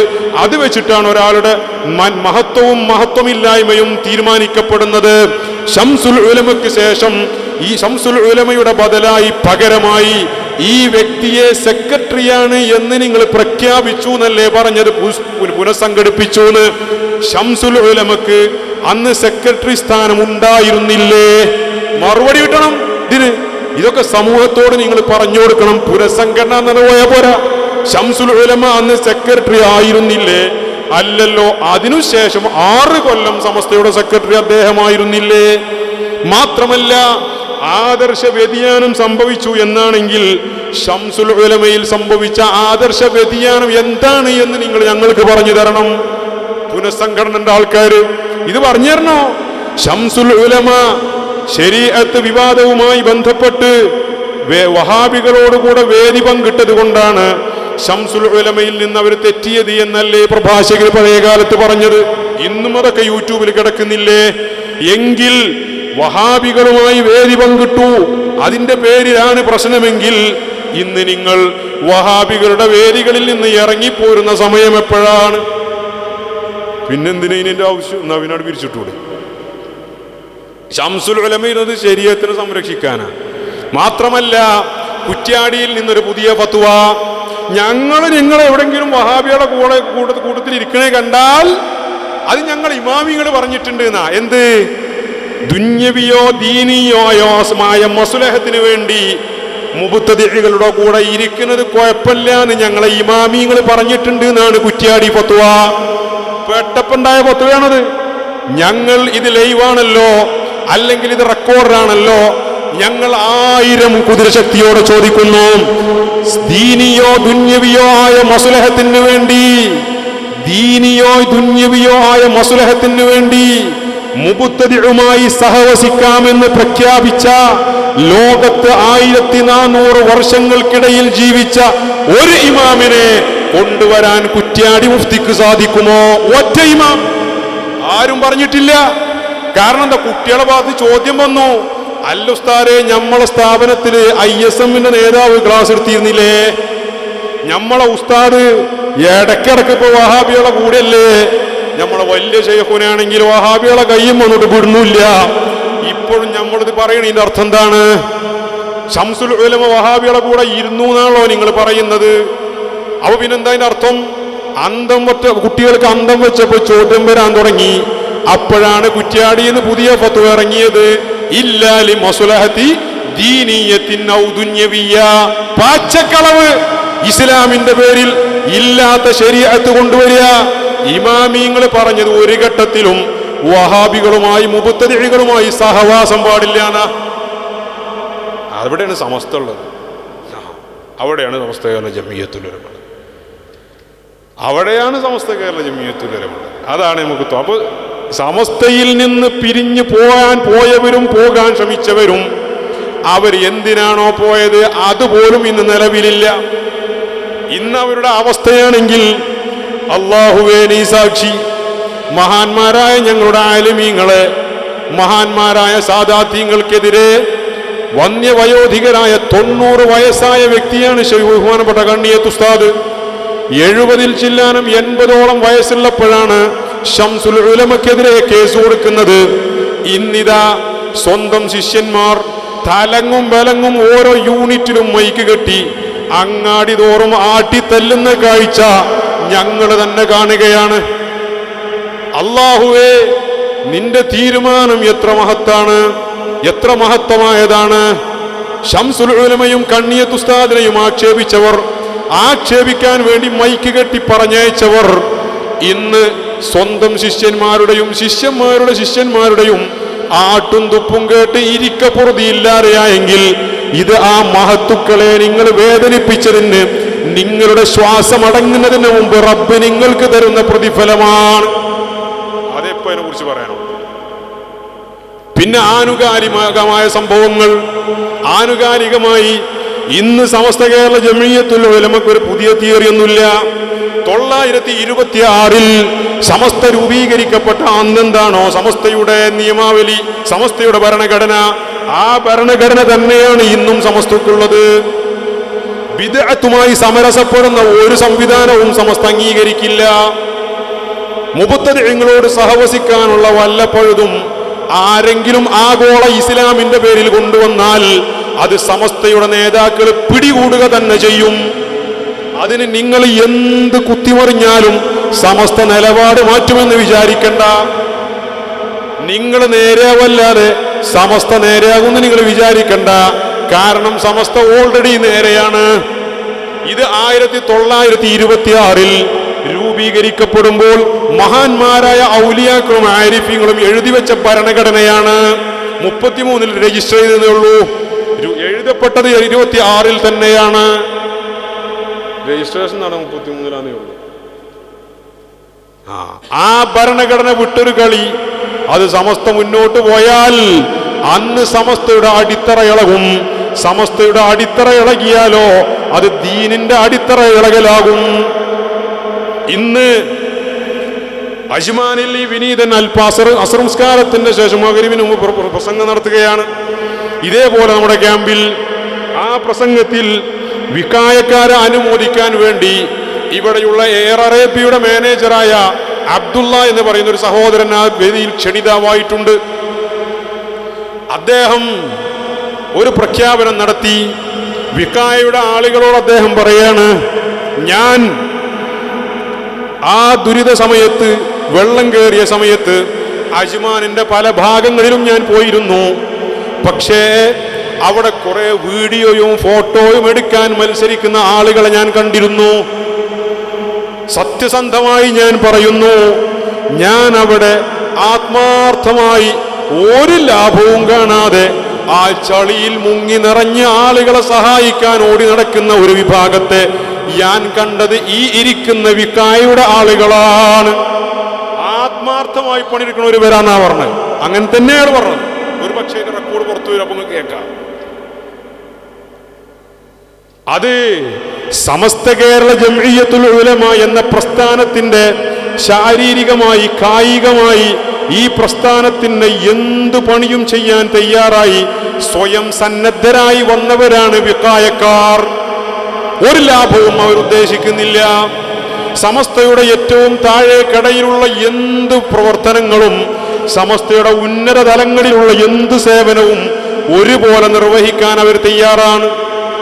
ആ വികായയുടെ പ്രവർത്തകർക്ക് ആ ആത്മാർത്ഥത കിട്ടിയത് അവരുടെ വീട്ടിൽ നിന്ന് കൊണ്ടുവന്നതല്ല, അവർ നിലയുറപ്പിച്ച പ്രസ്ഥാനത്തിൽ നിന്ന് അവർക്ക് പകർന്നു കിട്ടിയതാണ്.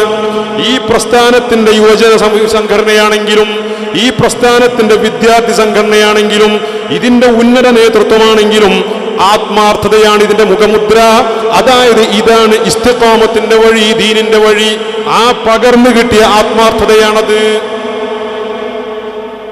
അല്ലാഹു തആല നിലനിർത്തി തരട്ടെ. അപ്പൊ ഇതിനെ ശക്തിപ്പെടുത്തുക എന്നുള്ളത് നമ്മുടെ ആവശ്യമാണ്, ഉത്തരവാദിത്തമാണ്. ഈ ഉത്തരവാദിത്തം നിർവഹിക്കാൻ ആരെങ്കിലും വിമുഖത കാണിക്കുന്നുണ്ടെങ്കിൽ ഉറപ്പായും അവന് റബ്ബിന്റെ മുമ്പിൽ ഉത്തരം പറയേണ്ടി വരും, മറുപടി പറയേണ്ടി വരും. ഒരു സംശയവും അക്കാര്യത്തിലില്ല. കാരണം ഫഖദ് ആന അലാ ഹദ്മിൽ ഇസ്ലാം, ബഹുമാനപ്പെട്ട സുഫിയാനു സൗരി തങ്ങൾ പറഞ്ഞതുപോലെ അവൻ ഇസ്ലാമിനെ പൊളിക്കാൻ സഹായിക്കുന്നവനായി തീരും. എന്താ സമസ്തക്കുള്ള കുഴപ്പോ? പിടികൂടി, അതല്ലേ കുഴപ്പോ? നിങ്ങൾ നേരെയാവണമെന്ന് പറഞ്ഞു, അതല്ലേ കുഴപ്പോ? നിങ്ങൾ നേരെയാകണം, സമസ്തയുടെ നിയന്ത്രണത്തിൽ നിൽക്കണം എന്ന് പറഞ്ഞതല്ലേ കുഴപ്പോ? നിയന്ത്രണത്തിൽ നിൽക്കാൻ ഞങ്ങളില്ല എന്ന് പറഞ്ഞതല്ലേ കുഴപ്പോ? ആ ഭരണഘടന തിരുത്തിയാൽ തീരുന്ന പ്രശ്നമല്ലേ ഉള്ളൂ, അല്ലേ? എന്താ CIC-ലുള്ള പ്രശ്നം? ഭരണഘടന തിരുത്തണം, മാറ്റി തിരുത്തിയ ഭരണഘടനകളിൽ മാറ്റം വരുത്തണം. സമസ്തയുടെ കടിഞ്ഞാണ് നിങ്ങൾ അഴിച്ചു മാറ്റാൻ ശ്രമിച്ചു. അഴിച്ചു മാറ്റാൻ ശ്രമിച്ചതിനെ സമസ്ത ശക്തമായി നിലപാടെടുക്കാൻ കാരണോ, നിങ്ങളുടെ മേൽ കടിഞ്ഞാണില്ലെങ്കിൽ നാളെ നിങ്ങൾ ചെയ്യുന്ന ഏത് പ്രവർത്തനങ്ങൾക്കും സമസ്തയെ സമൂഹം പരിചാരും. ഇത് സമസ്തന്റെ ആളുകൾ ചെയ്യാന്ന് പറയും, എന്നാൽ കടിഞ്ഞാണ് സമസ്തക്കുണ്ടോ? ഇല്ല. അപ്പോ നിങ്ങൾ സമസ്തയുടെ കൂടെ നിൽക്കുകയാണെങ്കിൽ ആ കടിഞ്ഞാണ് ഞങ്ങൾക്ക് വേണം. അപ്പോഴാണ് നിങ്ങൾ വഴിതെറ്റുകയാണെങ്കിൽ പിടിച്ചു നിർത്താൻ കഴിയുള്ളൂ. ഇത് പറഞ്ഞതിനല്ലേ സമസ്തയുടെ സമുന്നതരായ നേതാക്കളെ നിങ്ങൾ ആക്ഷേപിച്ചത്? അവർക്കെതിരെ നിങ്ങൾ സോഷ്യൽ മീഡിയയിൽ പച്ചക്കളവുകൾ എഴുതി പിടിപ്പിച്ചത്? അവർക്കെതിരെ നിങ്ങൾ സാമ്പത്തിക ആരോപണങ്ങളും ഇല്ലാത്ത കഥകളും അടിച്ചുവിട്ടത്, എഴുതിവിട്ടത്? ഇതിനൊക്കെ ഇൻഷാ അല്ലാഹ് റബ്ബിന്റെ കോടതിയിൽ വെച്ച് കാണാം. ദുന്യാവിൽ വെച്ച് തന്നെ തീർച്ചയായും ഇത് പൊതുസമൂഹത്തിന് ബോധ്യപ്പെടുന്ന നാള് അതിവിദൂരമല്ല ഇൻഷാ അല്ലാഹ്. ഇത് സമസ്തയാണ്. ഇതിന്റെ നേതാക്കളുടെ ഖൽബ് സത്യം പറഞ്ഞതിന് വേണ്ടി, ദീനിന് വേണ്ടി, നിലനിന്നതിന് വേണ്ടി, ഇസ്തിഖാമത്തിന്റെ വഴിക്ക് വേണ്ടി ശാഠ്യം പിടിച്ചതിന്റെ പേരിൽ ഇതിന്റെ നേതാക്കളുടെ ഖൽബ് വേദനിച്ചിട്ടുണ്ടെങ്കിൽ തീർച്ചയായും അതിന്റെ തിക്തഫലം ദുന്യാവിൽ വെച്ച് കാണാം. ഇന്ന് മറുവിഭാഗം അനുഭവിച്ചുകൊണ്ടിരിക്കുന്നത് പോലെ. ഒരു സംശയമല്ലേ? അതല്ലേ നമസ്ത ചെയ്ത തെറ്റ്? കടിഞ്ഞാൻ ഇവിടെ വേണമെന്ന് പറഞ്ഞു. തിരുത്തട്ടെ, തയ്യാറാവട്ടെ, ഒരു കുഴപ്പമില്ല. നമ്മൾ ചേർത്ത് നിർത്താൻ നമ്മളാരും പഠിപ്പിക്കണ്ട. ചേർത്ത് നിർത്തിയ ആൾക്കാർ നമ്മളല്ലേ. ചേർത്ത് നിർത്തിയ കുറച്ച് ഏറിപ്പോയതുകൊണ്ടല്ലേ വലിയ പ്രശ്നം. വിട്ട് അടർത്തി മാറ്റാൻ കഴിയാതെ പോയതൊക്കെ ഉള്ള മഹലിലൊക്കെ ചേർത്ത് നിർത്തിയ കൂടിയത് കൊണ്ടാണ് ഇപ്പോ ആ അട്ട കൂടിയമായിരുന്നു ഒഴിച്ചു മാറ്റാൻ പറ്റാതെയായത്. അപ്പൊ ചേർത്ത് നിർത്തിയത് ഇവിടെ സമസ്തയാണ്. പലരും ആട്ടി വിട്ടപ്പോ, പലരും അയലത്തടുപ്പിക്കാതെ ആട്ടി വിട്ടപ്പോഴേ ചേർത്ത് നിർത്തിയ പ്രസ്ഥാനം സമസ്തയാണ്. എന്നിട്ട് ഇങ്ങോട്ട് കിട്ടാൻ പോകും. അപ്പൊ ചേർത്ത് നിൽപ്പ് എന്ന് പറഞ്ഞാൽ എന്തിന്റെ പേരിലാണ്? അത് വാചാഠോപം കൊണ്ടുപോരാ. ചേർത്ത് നിൽപ്പ് എന്ന് പറഞ്ഞാൽ ആദർശപരമായ ചേർത്ത് നിൽപ്പാണ്. അത് സമസ്തയാരും പഠിപ്പിക്കേണ്ടതില്ല. സമസ്തയുടെ മേൽ ശത്രുക്കൾ ആരോപിച്ച പ്രധാനപ്പെട്ട ആരോപണം നിങ്ങൾ മറക്കരുത്. വിശാല കാഴ്ചപ്പാടാണ് എന്നാ. എല്ലാവരും ഏറ്റവും സിമ്പതിയാണ്. നമ്മളത്ര ഗൗരവമല്ല ഒരുക്കുന്ന. അതല്ലേ സമസ്തക്കെതിരെന്ന ആരോപണം. ചേർത്ത് നിർത്തിയതേ ഇനി നമുക്കെതിരുള്ള കുറ്റം. ഇപ്പൊ ചേർത്ത് നിർത്തണില്ല എന്നാ പറയുന്നത്. എല്ലാം പറയണത്. നാട്ടിക ഉസ്താദ് പറയലുണ്ട്, എല്ലാ മീനും പ്രസവിക്കല് മാന്തലിന്റെ പുറത്താന്ന് പറഞ്ഞ മാതിരി എല്ലാവരും കൂടെ സമസ്തന്റെ നേരെ. എന്നാ ഇതൊക്കെ പറഞ്ഞാലും സോഷ്യൽ മീഡിയ നോക്കിയാൽ സമസ്തന്റെ നേതാക്കൾ ശരിയല്ല, ജിഫ്രി തങ്ങൾ ശരിയല്ല, ആലിക്കുട്ടി ഉസ്താദ് അങ്ങോട്ട് തുപ്പി, ജിഫ്രി തങ്ങൾ മാസ്ക് വെച്ച്, എല്ലാം സോഷ്യൽ മീഡിയ തുറന്നാൽ സമസ്തക്കെതിരെ, നേതാക്കൾക്കെതിരെ പ്രശ്നം. അങ്ങനെയൊക്കെയാണെങ്കിലും സമസ്തയുടെ സ്ഥാപക ദിനം വരുമ്പോൾ ഫസ്റ്റ് പോസ്റ്റർ ഓൻ്റത് സമസ്തയുടെ സ്ഥാപക ദിനം. എന്ത് കളിയാണ് മനുഷ്യന്മാരേത്? എന്നാ നിങ്ങൾ സമസ്തന്റെ കൂടെ നിൽക്കണ്ടേ? സമസ്തയുടെ തീരുമാനങ്ങൾക്ക് വഴിപ്പെടലല്ലാതെ മാർഗമില്ല. നിങ്ങൾ എന്തൊക്കെ കളി കളിച്ചാലും അതൊക്കെ താൽക്കാലികമാണ്. നിലവിലുള്ള പ്രശ്നങ്ങളുടെ കാതലായ വശങ്ങളും ആ കേന്ദ്രങ്ങളിൽ നിന്നാണെന്ന് ഞങ്ങൾക്കറിയാം. കാരണം സമസ്തയുടെ കടിഞ്ഞാണ് അഴിച്ചു മാറ്റിയതോടുകൂടെ സമസ്തക്കാരുടെ ഫണ്ടുമില്ല, സമസ്തക്കാരുടെ അഡ്മിഷനുമില്ല, സമസ്തക്കാരുടെ മക്കളും പോകുന്നില്ല. അഡ്മിഷനും ഫണ്ടും നിന്നു പോയപ്പോ ഇനി ഇതിന്റെ ഇടയിൽ ഒരു കുത്തിത്തിരിപ്പല്ലാതെ വേറെ വഴിയില്ല എന്നുള്ള തിരിച്ചറിവാണ് സമസ്തയെയും കേരളത്തിലെ അറിയപ്പെടുന്ന രാഷ്ട്രീയ പാർട്ടിയായ മുസ്ലിം ലീഗിനെയും രണ്ട് ചേരിയിലാണ് എന്ന് വരുത്തി തീർക്കുക. അതിനെന്താ പണിയെടുക്കുക? സോഷ്യൽ മീഡിയയിൽ ഹൈടെക് യുഗത്തിൽ IT മേഖലയിൽ അതിനിപുണരായ നമ്മളെ കുട്ടികള് വ്യാജ ഐഡികളിൽ IUML മറ്റേ പഞ്ചായത്ത്, IUML കുമ്മോളി പഞ്ചായത്ത്, അല്ലേ, മുസ്ലിം ലീഗിന്റെ മറ്റേ വാർഡ്, ഇങ്ങനെ പല ഗ്രൂപ്പുകൾ ഉണ്ടാക്കി വെച്ചിട്ട് സമസ്തക്കെതിരെ നിരന്തരം പോസ്റ്റ് ഇട്ടു സമസ്ത പ്രവർത്തകരെ പ്രകോപിപ്പിക്കുക. സമസ്തയുടെ പ്രവർത്തകരിൽ സാധാരണക്കാർ പല കോലത്തിലുണ്ടാകുമല്ലോ, തിരിച്ചു പോസ്റ്റ് ഇടും, തിരിച്ചു മറുപടി കൊടുക്കും. ഇനി സമസ്തക്കാർ മറുപടി കൊടുത്തിട്ടില്ലെങ്കിൽ അതേ പച്ചപ്പട തന്നെ മുസ്ലിം ലീഗ് മറ്റേ പഞ്ചായത്ത് എന്ന് പറഞ്ഞ വ്യാജ ഐഡി ഉണ്ടാക്കിയവൻ തന്നെ സമസ്ത എന്നിട്ട് വേറൊരു വ്യാജ ഐഡി ഉണ്ടാക്കിയിട്ട് ഓൻ തന്നെ മറുപടി. ഇത് കാണുന്ന സമസ്തക്കാരനും ലീഗുകാരനും എന്ത് വിചാരിച്ചു? ഞാൻ ആദ്യം പറഞ്ഞ പണിയില്ലേ, മുനാഫിഖീങ്ങളാണ് ഉഹദ് യുദ്ധത്തിൽ ചെയ്ത പണി കണ്ടില്ലേ നിങ്ങൾ? ഇസ്ലാമിന് മുനാഫിഖീങ്ങളോളം അപകടം വരുത്തി വെച്ച ഒരു കൗമ് വേറില്ല. ഈ പണിയല്ലേ നടന്നുകൊണ്ടിരിക്കുന്നത്. പലതും പുറത്തു ചാടിയില്ലേ? സമസ്തയുടെ നേതാക്കൾക്കെതിരെ വാട്സപ്പ് ഗ്രൂപ്പുകളിലും ക്ലബുകളിലും ഇരുന്നു കൊണ്ട് നിങ്ങൾ നടത്തിയ ചർച്ചകൾ ഇന്നും പുറത്തില്ലേ? മറ്റേ വിഭാഗത്തിൽ നിന്ന് കൂടുമാറി വന്ന പലരും അത്തരം ചർച്ചകൾക്ക് നേതൃത്വം കൊടുത്തൊക്കെ നമ്മൾ കേട്ടതല്ലേ?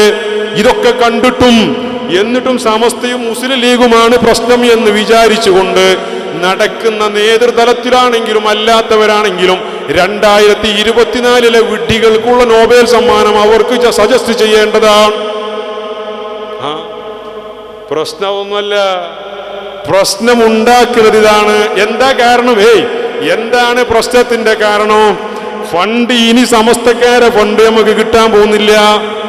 പിന്നെ സമസ്തക്കാരുടെ അഡ്മിഷനും നമുക്ക് കിട്ടാൻ പോകുന്നില്ല. അപ്പൊ ഫണ്ടില്ലെങ്കിൽ മുന്നോട്ട് പോകാനും തരമില്ല.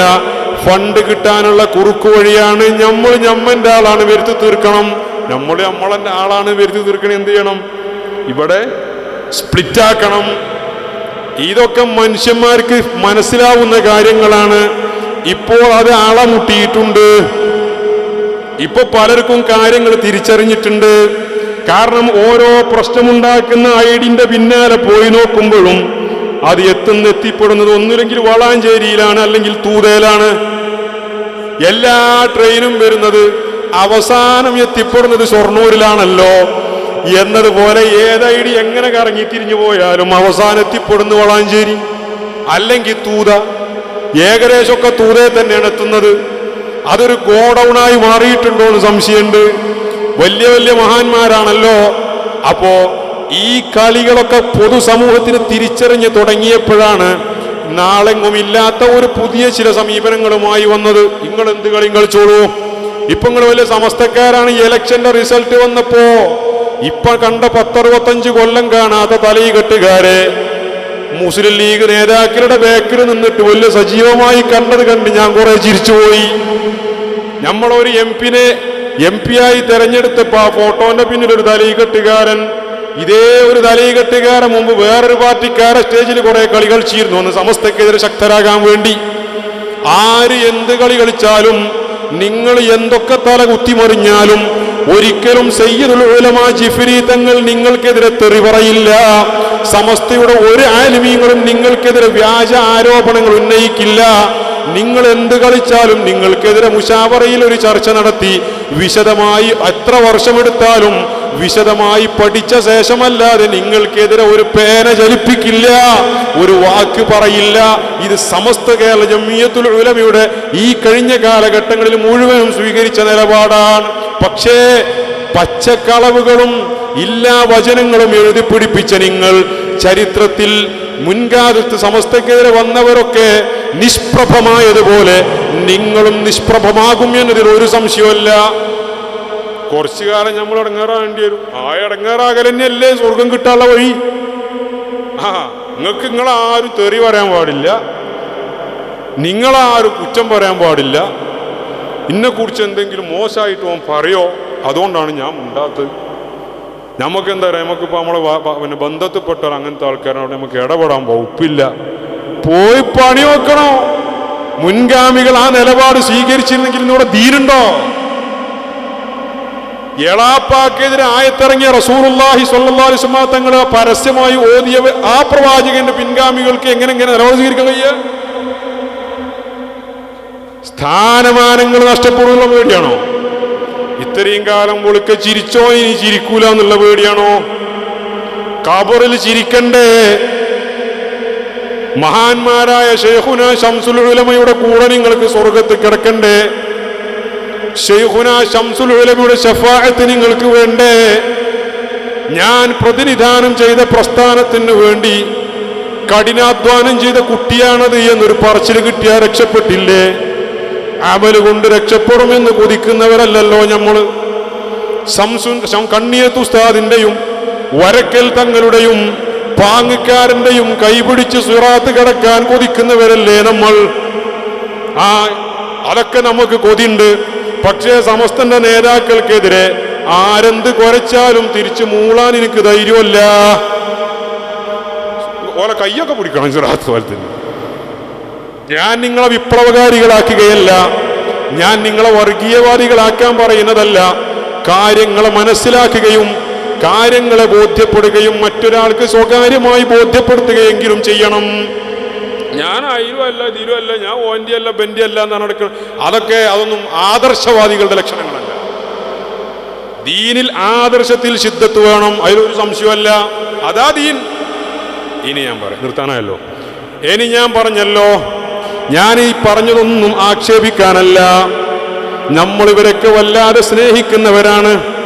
മാനസികമായി ഞാൻ വലിയ വ്യഥ അനുഭവിക്കുന്നവനാണ്.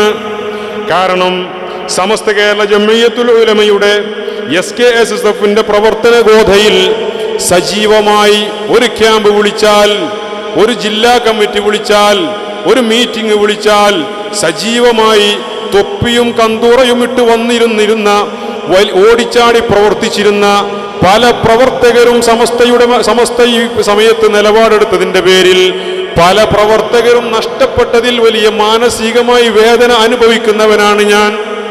വലിയ വേദനയുണ്ട്. അതിൽ കഴിവുള്ള പ്രവർത്തകരുണ്ടായിരുന്നു, വേദനയുണ്ട്. പക്ഷേ അതിൻ്റെ പേരിൽ സമസ്തക്ക് നിലപാട് മാറ്റാൻ പറ്റില്ലല്ലോ. അതിൻ്റെ പേരിൽ ബിദ്അത്തിന്റെ കടന്നുവരവിനെ സമസ്തക്ക് അംഗീകരിച്ചു കൊടുക്കാൻ പറ്റില്ലല്ലോ. അതിൻ്റെ പേരിൽ സമസ്തയുടെ കടിഞ്ഞാണ് സമസ്തക്ക് വേണം എന്ന് ഭരണഘടന തിരുത്തിയത് നിങ്ങൾ മാറ്റിയതെന്ന് പറയാതിരിക്കാൻ പറ്റില്ലല്ലോ. ഇതിനേക്കാൾ കഴിവുള്ള, ഇതിനേക്കാൾ നേതൃപാഠവുമുള്ള, ഇതിനേക്കാൾ ചടുലതയുള്ള വലിയ നേതാവായിരുന്നല്ലോ കാന്തപുരം, വലിയ നേതാവായിരുന്നല്ലോ ഉള്ളാൾ തങ്ങള്. അധ്യക്ഷത വഹിച്ചിരുന്ന ആളായിരുന്നില്ലേ? ബഹുമാനപ്പെട്ട ശംസുൽ ഉലമയും കണ്ണിയത്ത് ഉസ്താദും അടക്കമുള്ളവരുടെ നേതൃത്വത്തിൽ അച്ചടങ്കലംഘനം കാണിച്ചപ്പോ ഒരു ദാക്ഷിണ്യവും കൂടാതെ അവരെ മാറ്റി നിർത്താൻ നമ്മുടെ മുൻഗാമികർ തയ്യാറായിട്ടുണ്ടെങ്കിൽ ഞാൻ അതിലേക്ക് തുലനം ചെയ്യാറാണ് പതിവ്. നിർവാഹമില്ല. ഹിദായത്ത് അള്ളാഹുവിന്റെ കയ്യിൽ കിടക്കുന്ന കാര്യമാണ്. നമുക്ക് എല്ലാവർക്കും വേണ്ടി ദുആ ചെയ്യാം. പക്ഷേ ഒരു കാര്യം ശ്രദ്ധിക്കുക, ഇത്തരം സാഹചര്യങ്ങളിലെന്നല്ല ഏത് ഘട്ടത്തിലും മുസ്ലിം ഉമ്മത്ത് സ്വീകരിക്കേണ്ട ഒരു നിലപാടുണ്ട്. മുൻഗാമികളിലേക്ക് മടങ്ങുക. നബി സല്ലല്ലാഹു അലൈഹി വസല്ലമ തങ്ങളോട് അല്ലാഹു തആല മുൻഗാമികളെ കുറിച്ച് പഠിക്കാൻ പറഞ്ഞില്ലേ? മുൻഗാമികളുടെ ചരിത്രങ്ങൾ കേൾക്കാൻ പറഞ്ഞില്ലേ? അറിയാൻ പറഞ്ഞില്ലേ? അന്വേഷിക്കാൻ പറഞ്ഞില്ലേ? ഇന്ന ഫീ ദാലിക ലഇബ്റതൻ ലിഉലിൽ അൽബാബ്, ഇതിൽ ബുദ്ധിമാന്മാരായ ആളുകൾക്ക് ദൃഷ്ടാന്തമുണ്ട് എന്ന് അല്ലാഹു ഒന്നിലധികം സ്ഥലത്ത് പറഞ്ഞത് മുൻഗാമികളുടെ ചരിത്രം പറഞ്ഞിട്ടല്ലേ? മുനാഫിഖീങ്ങളുടെ ചരിത്രം പറഞ്ഞിട്ടല്ലേ? അവരുടെ പതനത്തെക്കുറിച്ച് പറഞ്ഞിട്ടല്ലേ? എന്താ കാരണം? മുൻഗാമികളെ മാതൃകയാക്കണം. ആ മാതൃക മഅസിയത്തിന്റെ കാര്യത്തിലാണെങ്കിലും വഴികേടിന്റെ കാര്യത്തിലാണെങ്കിലും ആദർശത്തിന്റെ കാര്യത്തിലാണെങ്കിലും നോക്കണം. അതാണ് ഞാൻ ആദ്യം ഓതിയ ആയത്ത്, വസ്സാബിഖൂനൽ അവ്വലൂന മിനൽ മുഹാജിരീന വൽ അൻസ്വാരി വല്ലദീന തബഉഹും ബിഇഹ്സാൻ എന്ന ആയത്ത്. അപ്പോൾ ആദർശത്തിന്റെ കാര്യത്തിലും മാതൃക മുൻഗാമികളാണ്. ബിദ്അത്തിൽ അല്ലെങ്കിൽ നാട്ടിൽ അല്ലെങ്കിൽ സമൂഹത്തിൽ പ്രസ്ഥാനത്തിൽ പ്രശ്നങ്ങൾ ഉണ്ടായാൽ ഉള്ളിൽ നിന്ന് പ്രസ്ഥാനത്തെ തകർക്കാനും ഉള്ളിൽ നിന്ന് ആളുകളെ അടർത്തിമാക്കാൻ പറ്റാനും സമസ്തക്ക് അല്ലെങ്കിൽ പ്രസ്ഥാനത്തിന് സുന്നത്ത് ജമാഅത്തിന് പ്രതിസന്ധി വരികയും ചെയ്താൽ അത്തരം ഘട്ടത്തിൽ ഒരു യഥാർത്ഥ വിശ്വാസി സ്വീകരിക്കേണ്ട നിലപാടെന്താണ്? അതിലും മുൻഗാമികളിൽ മാതൃകയുണ്ട്. ഇനി ഞാൻ നിങ്ങളോട് പറയുന്നത് നിങ്ങൾ ഗൗരവത്തോടെ കേൾക്കണോ? ഈ കാലഘട്ടത്തിൽ നമ്മൾ സ്വീകരിക്കേണ്ട നിലപാടിന് വലിയ ഒരു വഴി ഞാൻ കാണിച്ചു തരാം എന്നല്ല, മുൻഗാമികൾ കാണിച്ചു തന്നത് ഞാൻ പറഞ്ഞു തരാം. ബഹുമാനപ്പെട്ട നബി സല്ലല്ലാഹു അലൈഹി വസല്ലമ തങ്ങളുടെ കാലഘട്ടത്തിൽ പല അഭിപ്രായ വ്യത്യാസങ്ങളും സ്വഹാബികൾക്കിടയിൽ ഉണ്ടാകാറുണ്ടായിരുന്നു. അഭിപ്രായ വ്യത്യാസം മനുഷ്യന്മാരാകുമ്പോൾ പക്ഷേ നബി സല്ലല്ലാഹു അലൈഹി വസല്ലമ തങ്ങളുടെ സമീപത്വത്തിലോടുകൂടെ ആ അഭിപ്രായ വ്യത്യാസം അവിടെ പരിഹരിക്കപ്പെട്ടു. എന്താ കാരണം? നേതാവ് നബി സല്ലല്ലാഹു അലൈഹി വസല്ലമ തങ്ങളാണ്. നേതാവിന്റെ തീരുമാനത്തോടുകൂടെ അവിടെ അവസാനിച്ചു. പിന്നീട് റസൂലുള്ളാഹി തങ്ങളുടെ വഫാത്തിന് ശേഷം സ്വഹാബത്തിന്റെ ഇടയിലുണ്ടായ ഒന്നാമത്തെ അഭിപ്രായ വ്യത്യാസം എന്താണെന്നറിയോ? നബി സല്ലല്ലാഹു അലൈഹി വസല്ലമ തങ്ങൾ വഫാത്തായോ ഇല്ലേ? ഒന്നാമത്തെ അഭിപ്രായ വ്യത്യാസമാണ്. എന്ത്? റസൂലുള്ള വഫാത്തായിട്ടുണ്ടോ ഇല്ലേ എന്നുള്ളത്. അല്ലേ? നബി സല്ലല്ലാഹു അലൈഹി വസല്ലമ തങ്ങൾ വഫാത്തായി എന്ന് പറയുന്നവർ മുനാഫിഖീങ്ങളാണ് എന്നാണ് സയ്യിദുനാ ഉമർ ഇബ്നുൽ ഖത്താബ് തങ്ങൾ പറഞ്ഞത്. പറഞ്ഞുന്നല്ല, പ്രസംഗിക്കാൻ തുടങ്ങിയില്ലേ പള്ളിന്ന്. അല്ലാത്തവനെ ഞാൻ കൊല്ലുന്ന പറഞ്ഞു. റസൂലുള്ള വഫാത്തായി സ്വല്ലല്ലാഹു അലൈഹി വസല്ലം എന്ന് പറഞ്ഞവനെ ഞാൻ കൊല്ലും. പ്രസംഗിക്കാണ്. എന്നാൽ ഈ പ്രഭാഷണം കേട്ട് പലരും അത് ശരിയാണെന്ന് വിശ്വസിച്ചു. ശരി, അതായിരിക്കും മൂസാ നബി തൗറാത്ത് വാങ്ങാൻ പോയതുപോലെ ഹബീബായ എന്റെ റസൂൽ അള്ളാഹുവിന്റെ അടുക്കലേക്ക് പോയിരിക്കുകയാണ്, വഫാത്തായിട്ടില്ല. എന്റെ നബി തിരിച്ചു വരും. സയ്യിദുനാ ഉമർ ഇബ്നുൽ ഖത്താബ് ഇഷ്കൊണ്ട് പറഞ്ഞതാണ്. വഫാത്തായി എന്ന് അംഗീകരിക്കാൻ മനസ്സ് സമ്മതിക്കുന്നില്ല. നബി സല്ലല്ലാഹു അലൈഹി വസല്ലമ തങ്ങളുടെ മഹബ്ബത്ത് കൊണ്ട് പറഞ്ഞതാണ്. ആ സദസ്സിലേക്കാണ് ബഹുമാനപ്പെട്ട സയ്യിദുനാ അബൂബക്കറിന് സിദ്ദീഖ് റളിയല്ലാഹു അൻഹു കടന്നു വരുന്നത്. സിദ്ദീഖ് റളിയല്ലാഹു അൻഹു വന്നു. അബൂബക്കർ സിദ്ദീഖ് തങ്ങളുടെ പ്രഭാഷണം കേൾക്കുന്നുണ്ട്. പക്ഷേ സിദ്ദീഖ് റളിയല്ലാഹു അൻഹു ഒന്നും പറഞ്ഞില്ല, അങ്ങോട്ടൊന്ന് നോക്കി. എന്നിട്ട് നേരെ റൂമിലേക്ക് ചെന്നു. റസൂലുള്ളാഹി തങ്ങളുടെ നെറ്റിത്തടത്ത് നിന്ന് തുണി മാറ്റി അവിടെ ചുംബിച്ചുകൊണ്ട് പറഞ്ഞു, നബിയെ, ജീവിതത്തിലും അങ്ങ് സുഗന്ധമാണല്ലോ, വഫാത്തിന് ശേഷവും അവിടുന്ന് സുഗന്ധമാണല്ലോ. അതോടുകൂടെ തന്നെ റസൂലുള്ളാഹി തങ്ങളുടെ വഫാത്ത് പ്രഖ്യാപിച്ചു അബൂബക്കർ സിദ്ദീഖ് തങ്ങൾ. അതും ഒരു ഹിക്മത്താണ്. എന്നിട്ട് വന്നുകൊണ്ട് ആയത്തോതാൻ തുടങ്ങി. ഇന്നക മയ്യിത്തുൻ വ ഇന്നഹും മയ്യിത്തൂൻ എന്നിത്യാദി ആയത്തുകൾ ഓതലോടുകൂടെ ഉമർ ഇബ്നുൽ ഖത്താബ് റളിയല്ലാഹു അൻഹു പ്രഭാഷണം നിർത്തി തളർന്നിരുന്നു പോയി. തീർന്നു. നേതാവ് അബൂബക്കർ സിദ്ദീഖ് തങ്ങളാണ്. നേതാവ് അബൂബക്കർ. നിങ്ങളൊന്ന് ആലോചിച്ച് നോക്കി, അവിടെ വേറെ സ്വഹാബികളില്ലായിരുന്നോ? എത്ര സ്വഹാബികളുണ്ട്? ഉമർ റളിയല്ലാഹു അൻഹുവിന്റെ അഭിപ്രായത്തോട് യോജിപ്പില്ലാത്ത സ്വഹാബികളുണ്ടായിരുന്നല്ലോ. ഉണ്ടാൻ ധൈര്യമല്ല, പറയാൻ ധൈര്യമല്ല. പലരും അത് ശരിയാണെന്ന് വിശ്വസിച്ചു. പക്ഷേ സിദ്ദീഖ് തങ്ങളുടെ വന്നപ്പോൾ അതവിടെ തീർന്നു. കാരണം എന്താ? നേതാവാണ്. റസൂലുള്ളാഹി തങ്ങൾ നേതാവാക്കിയതല്ലേ. ഉമർ റളിയല്ലാഹു അൻഹു റസൂലുള്ളാഹി തങ്ങൾക്ക് ശേഷം ഇത്ര ആദരിച്ചൊരു വ്യക്തി വേറല്ല. ആ ആദരവ് റസൂലുള്ളാഹി തങ്ങൾ പഠിപ്പിച്ചതാണ്. ഒരു ദിവസം, സമയം കുറച്ച് നീണ്ടിട്ട് നിനക്കറിയാം, പക്ഷെ നിങ്ങളിങ്ങനെ ഇരിക്കണ കണ്ടപ്പോൾ എനിക്കാണെങ്കിൽ നിർത്താനും തോന്നണില്ല. ഒരു ദിവസം ബഹുമാനപ്പെട്ട നബി സല്ലല്ലാഹു അലൈഹി വസല്ലമ തങ്ങൾ ഹസ്സാൻ ഇബ്നു സാബിത്ത് റളിയല്ലാഹു അൻഹുവിനോട് പറഞ്ഞു, അല്ല ഹസ്സാൻ, ഹൽ ഖുൽത ഫീ അബീ ബക്രിൻ ശൈഅ, അബൂബക്കറിന്റെ കാര്യത്തിൽ നിങ്ങൾ വല്ലതും പറഞ്ഞിട്ടുണ്ടോന്ന്, പാടിയിട്ടുണ്ടോന്നാ ചോദിക്കണത്. ഹസ്സാൻ തങ്ങൾ വലിയ കവിയല്ലേ, റസൂലുള്ളാഹിക്ക് വലിയ ഇഷ്ടമുള്ള കവിയല്ലേ. അപ്പോൾ നിങ്ങളൊന്ന് ആലോചിച്ച് നോക്കി, ഇതൊരു സുന്നത്തുമായതിൻ്റെ വിഷയം കൂടിയാട്ടാ. മഹാന്മാരായ സ്നേഹിക്കുന്ന മഹത്തുക്കളെ കുറിച്ച് പാടാൻ കഴിയുന്ന ഒരു പാടലും അത് കേട്ടിരിക്കലും റസൂലുള്ളാഹി തങ്ങൾ കാണിച്ചെന്ന മാതൃകയാണ്. അതിനല്ലേ മൗലൂദ് അറിയാം. ഹൽ ഖുൽത ഫീ അബീ ബക്രിൻ ശൈഅ, അബൂബക്കറിനെ കുറിച്ച് താങ്കൾ വല്ലതും പറഞ്ഞിട്ടുണ്ടോ എന്ന് ചോദിച്ചു.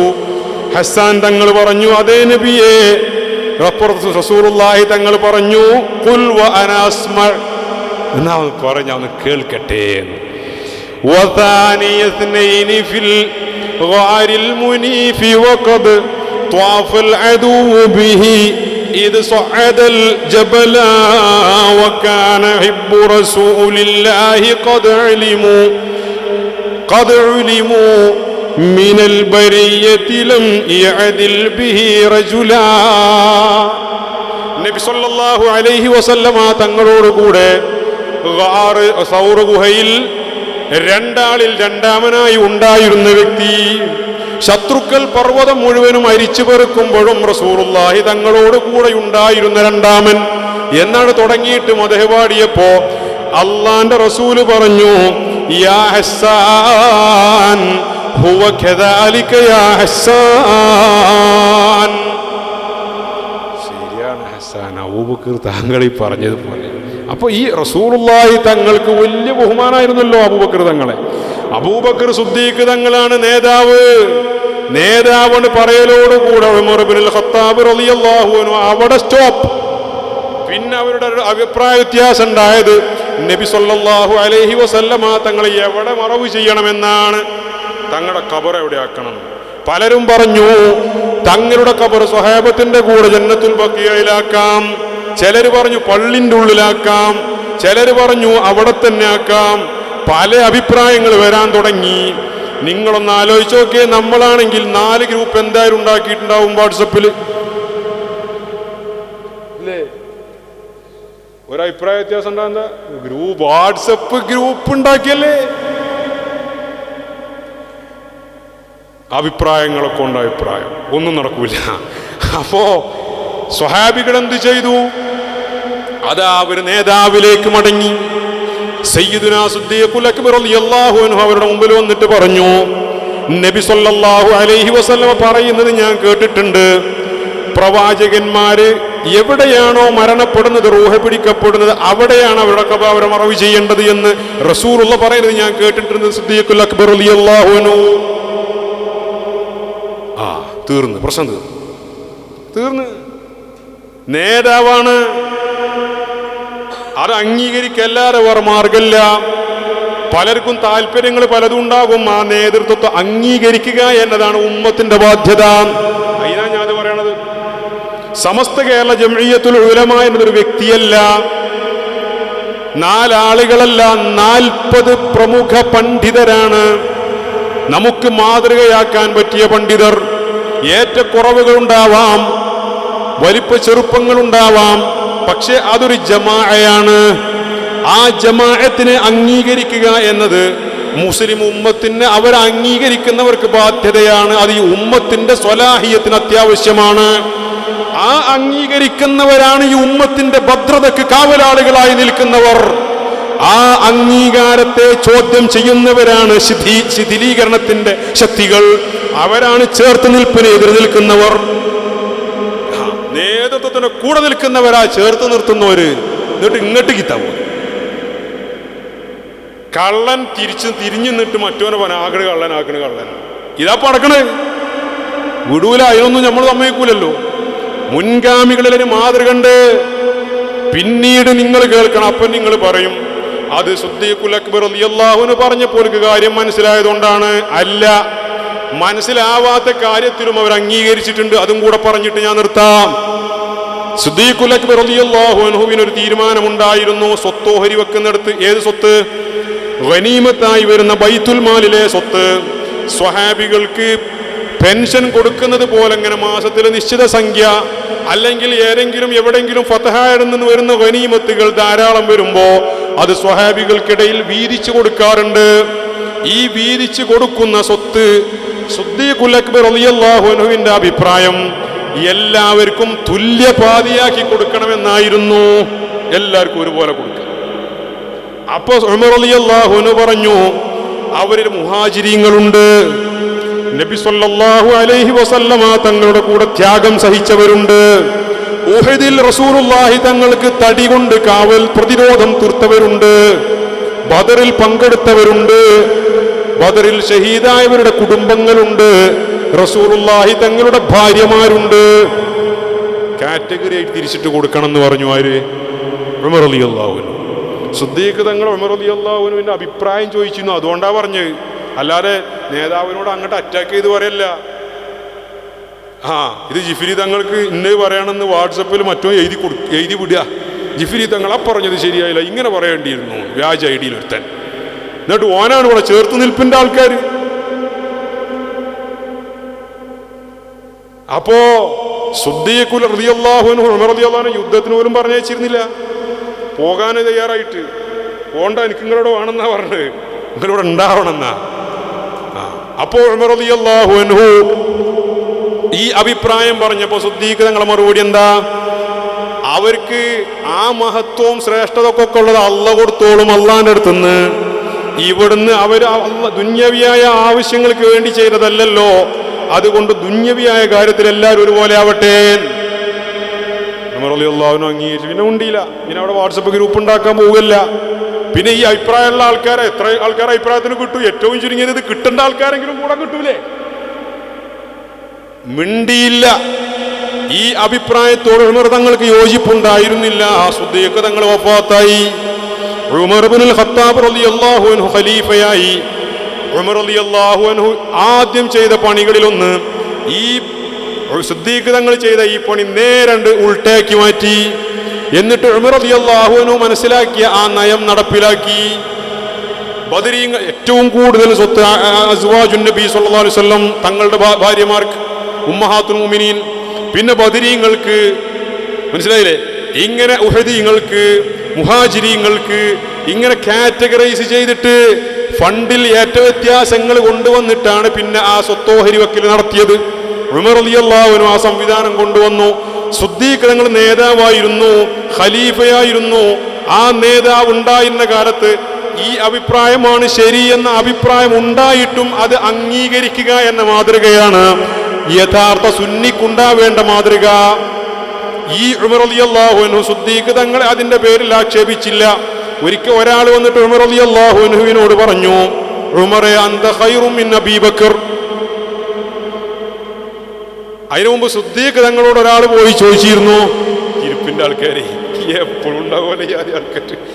സിദ്ദീഖ് തങ്ങളോട് ഒരാൾ വന്ന് ചോദിച്ചിരുന്നു, പറഞ്ഞിരുന്നു, അല്ല സിദ്ദീഖ് തങ്ങളെ, നാളെ അള്ളാഹുവിന്റെ മുമ്പിൽ നിങ്ങൾ എന്താ പറയാ? ഞങ്ങൾക്ക് ഉമറിനെ ഖലീഫയാക്കി തന്നാൽ, സിദ്ദീഖ് തങ്ങൾ ഖലീഫയായിട്ട് പ്രഖ്യാപിച്ചതാണല്ലോ ഉമർ റളിയല്ലാഹു അൻഹു, ഉമറിനെ ഞങ്ങൾക്ക് ഖലീഫയാക്കി പ്രഖ്യാപിച്ചു തന്നാൽ ആ ഉമറിന്റെ കാഠിന്യവും ശിദ്ദത്തും താങ്കൾക്കറിയാമല്ലോ, ഗൗരവം. അങ്ങനത്തെ ഒരു ഖലീഫനെ ഞങ്ങൾക്ക് തന്നാൽ അള്ളാഹു താങ്കളോട് ചോദിക്കുകയാണെങ്കിൽ എന്താണ് താങ്കൾ അള്ളാഹിനോട് മറുപടി പറയാ? അപ്പോൾ അബൂബക്കർ സിദ്ദീഖ് തങ്ങൾ പറഞ്ഞു മറുപടി എന്താണെന്നറിയോ? അഖൂലു അല്ലാഹുമ്മ ഇന്നി ഇസ്തഖ്ലഫ്തു അലൈഹിം ഖൈറ അഹ്ലിക. പടച്ചോനെ, നിന്റെ ആളുകളുടെ, അതായത് മുഅ്മിനീങ്ങളുടെ കൂട്ടത്തിൽ ഏറ്റവും ഖൈറായവനെയാണ് ഞാൻ അവർക്ക് ഖലീഫയാക്കി കൊടുത്തതെന്ന് ഞാൻ പറയും. അപ്പോൾ ഉമർ റളിയല്ലാഹു അൻഹുവിനെ കുറിച്ച് സിദ്ദീഖ് തങ്ങളുടെ അഭിപ്രായം കിട്ടിയില്ലേ? ഉമർ റളിയല്ലാഹു അൻഹുവിനോട് ഒരാൾ വന്നിട്ട് പറഞ്ഞു, ഉമറെ അന്ത ഖൈറും മിൻ അബീ ബക്കർ. അബൂബക്കറിനെക്കാണ് ഉഷാർ എന്തായാലും താങ്കൾ ഞാൻ ഇട്ടോന്ന്. സിദ്ദീഖ് തങ്ങൾ അല്ല അബൂബക്കർ ഉമർ റളിയല്ലാഹു അൻഹു ഉടനെ പറഞ്ഞു. ഉമർ റളിയല്ലാഹു അൻഹു കേട്ടതോടുകൂടെ കരയാൻ തുടങ്ങി. കരഞ്ഞ് കരഞ്ഞ് കരഞ്ഞ് ഉമർ റളിയല്ലാഹു അൻഹു പറയാണ്, ഒരിക്കലുമല്ല, വല്ലാഹി ലലൈലത്തും മിൻ അബീ ബക്കറിൻ ഖൈറും മിൻ ഉമറ വആലി ഉമറ സയ്യിദുനാ ഉമർ ഇബ്നുൽ ഖത്താബ്. അല്ലാഹുവാണ്, അബൂബക്കർ സിദ്ദീഖിന്റെ ഒരു രാത്രി ഉമറിന്റെയും ഉമറിന്റെ ആ കുടുംബങ്ങളുടെയും ആയുസിനേക്കാൾ ശ്രേഷ്ഠമാണ്. അപ്പൊ സിദ്ദീഖ് തങ്ങളെ കുറിച്ച് ഉമർ റളിയല്ലാഹു അൻഹു മതിപ്പെന്താ? പക്ഷേ അഭിപ്രായ വ്യത്യാസം ഉണ്ടായിരുന്നു. സിദ്ദീഖ് തങ്ങൾ നേതാവായതുകൊണ്ട് ആ നേതൃത്വത്തിന് അംഗീകരിച്ചുകൊണ്ടാണ്. ഇതിൽ വലിയ മാതൃകയല്ലേ? പിന്നെ ഒരുപാട് കാര്യങ്ങൾ അങ്ങനെ പറയണം. അപ്പൊ ഈ കാലഘട്ടത്തിൽ എന്നല്ല, ഇനി 2104 ഉണ്ടെന്ന് സങ്കല്പിച്ചാൽ അന്നും സമസ്ത ഇവിടെ ഉണ്ടെങ്കിൽ, അന്നൊരു പുതിയ കുത്തിത്തിരിപ്പിട്ട് ആരെങ്കിലും വരുന്നുണ്ടെങ്കിലും അന്നും നോക്കേണ്ടത് പൂർവീകരിലേക്ക് തന്നെയാണ്.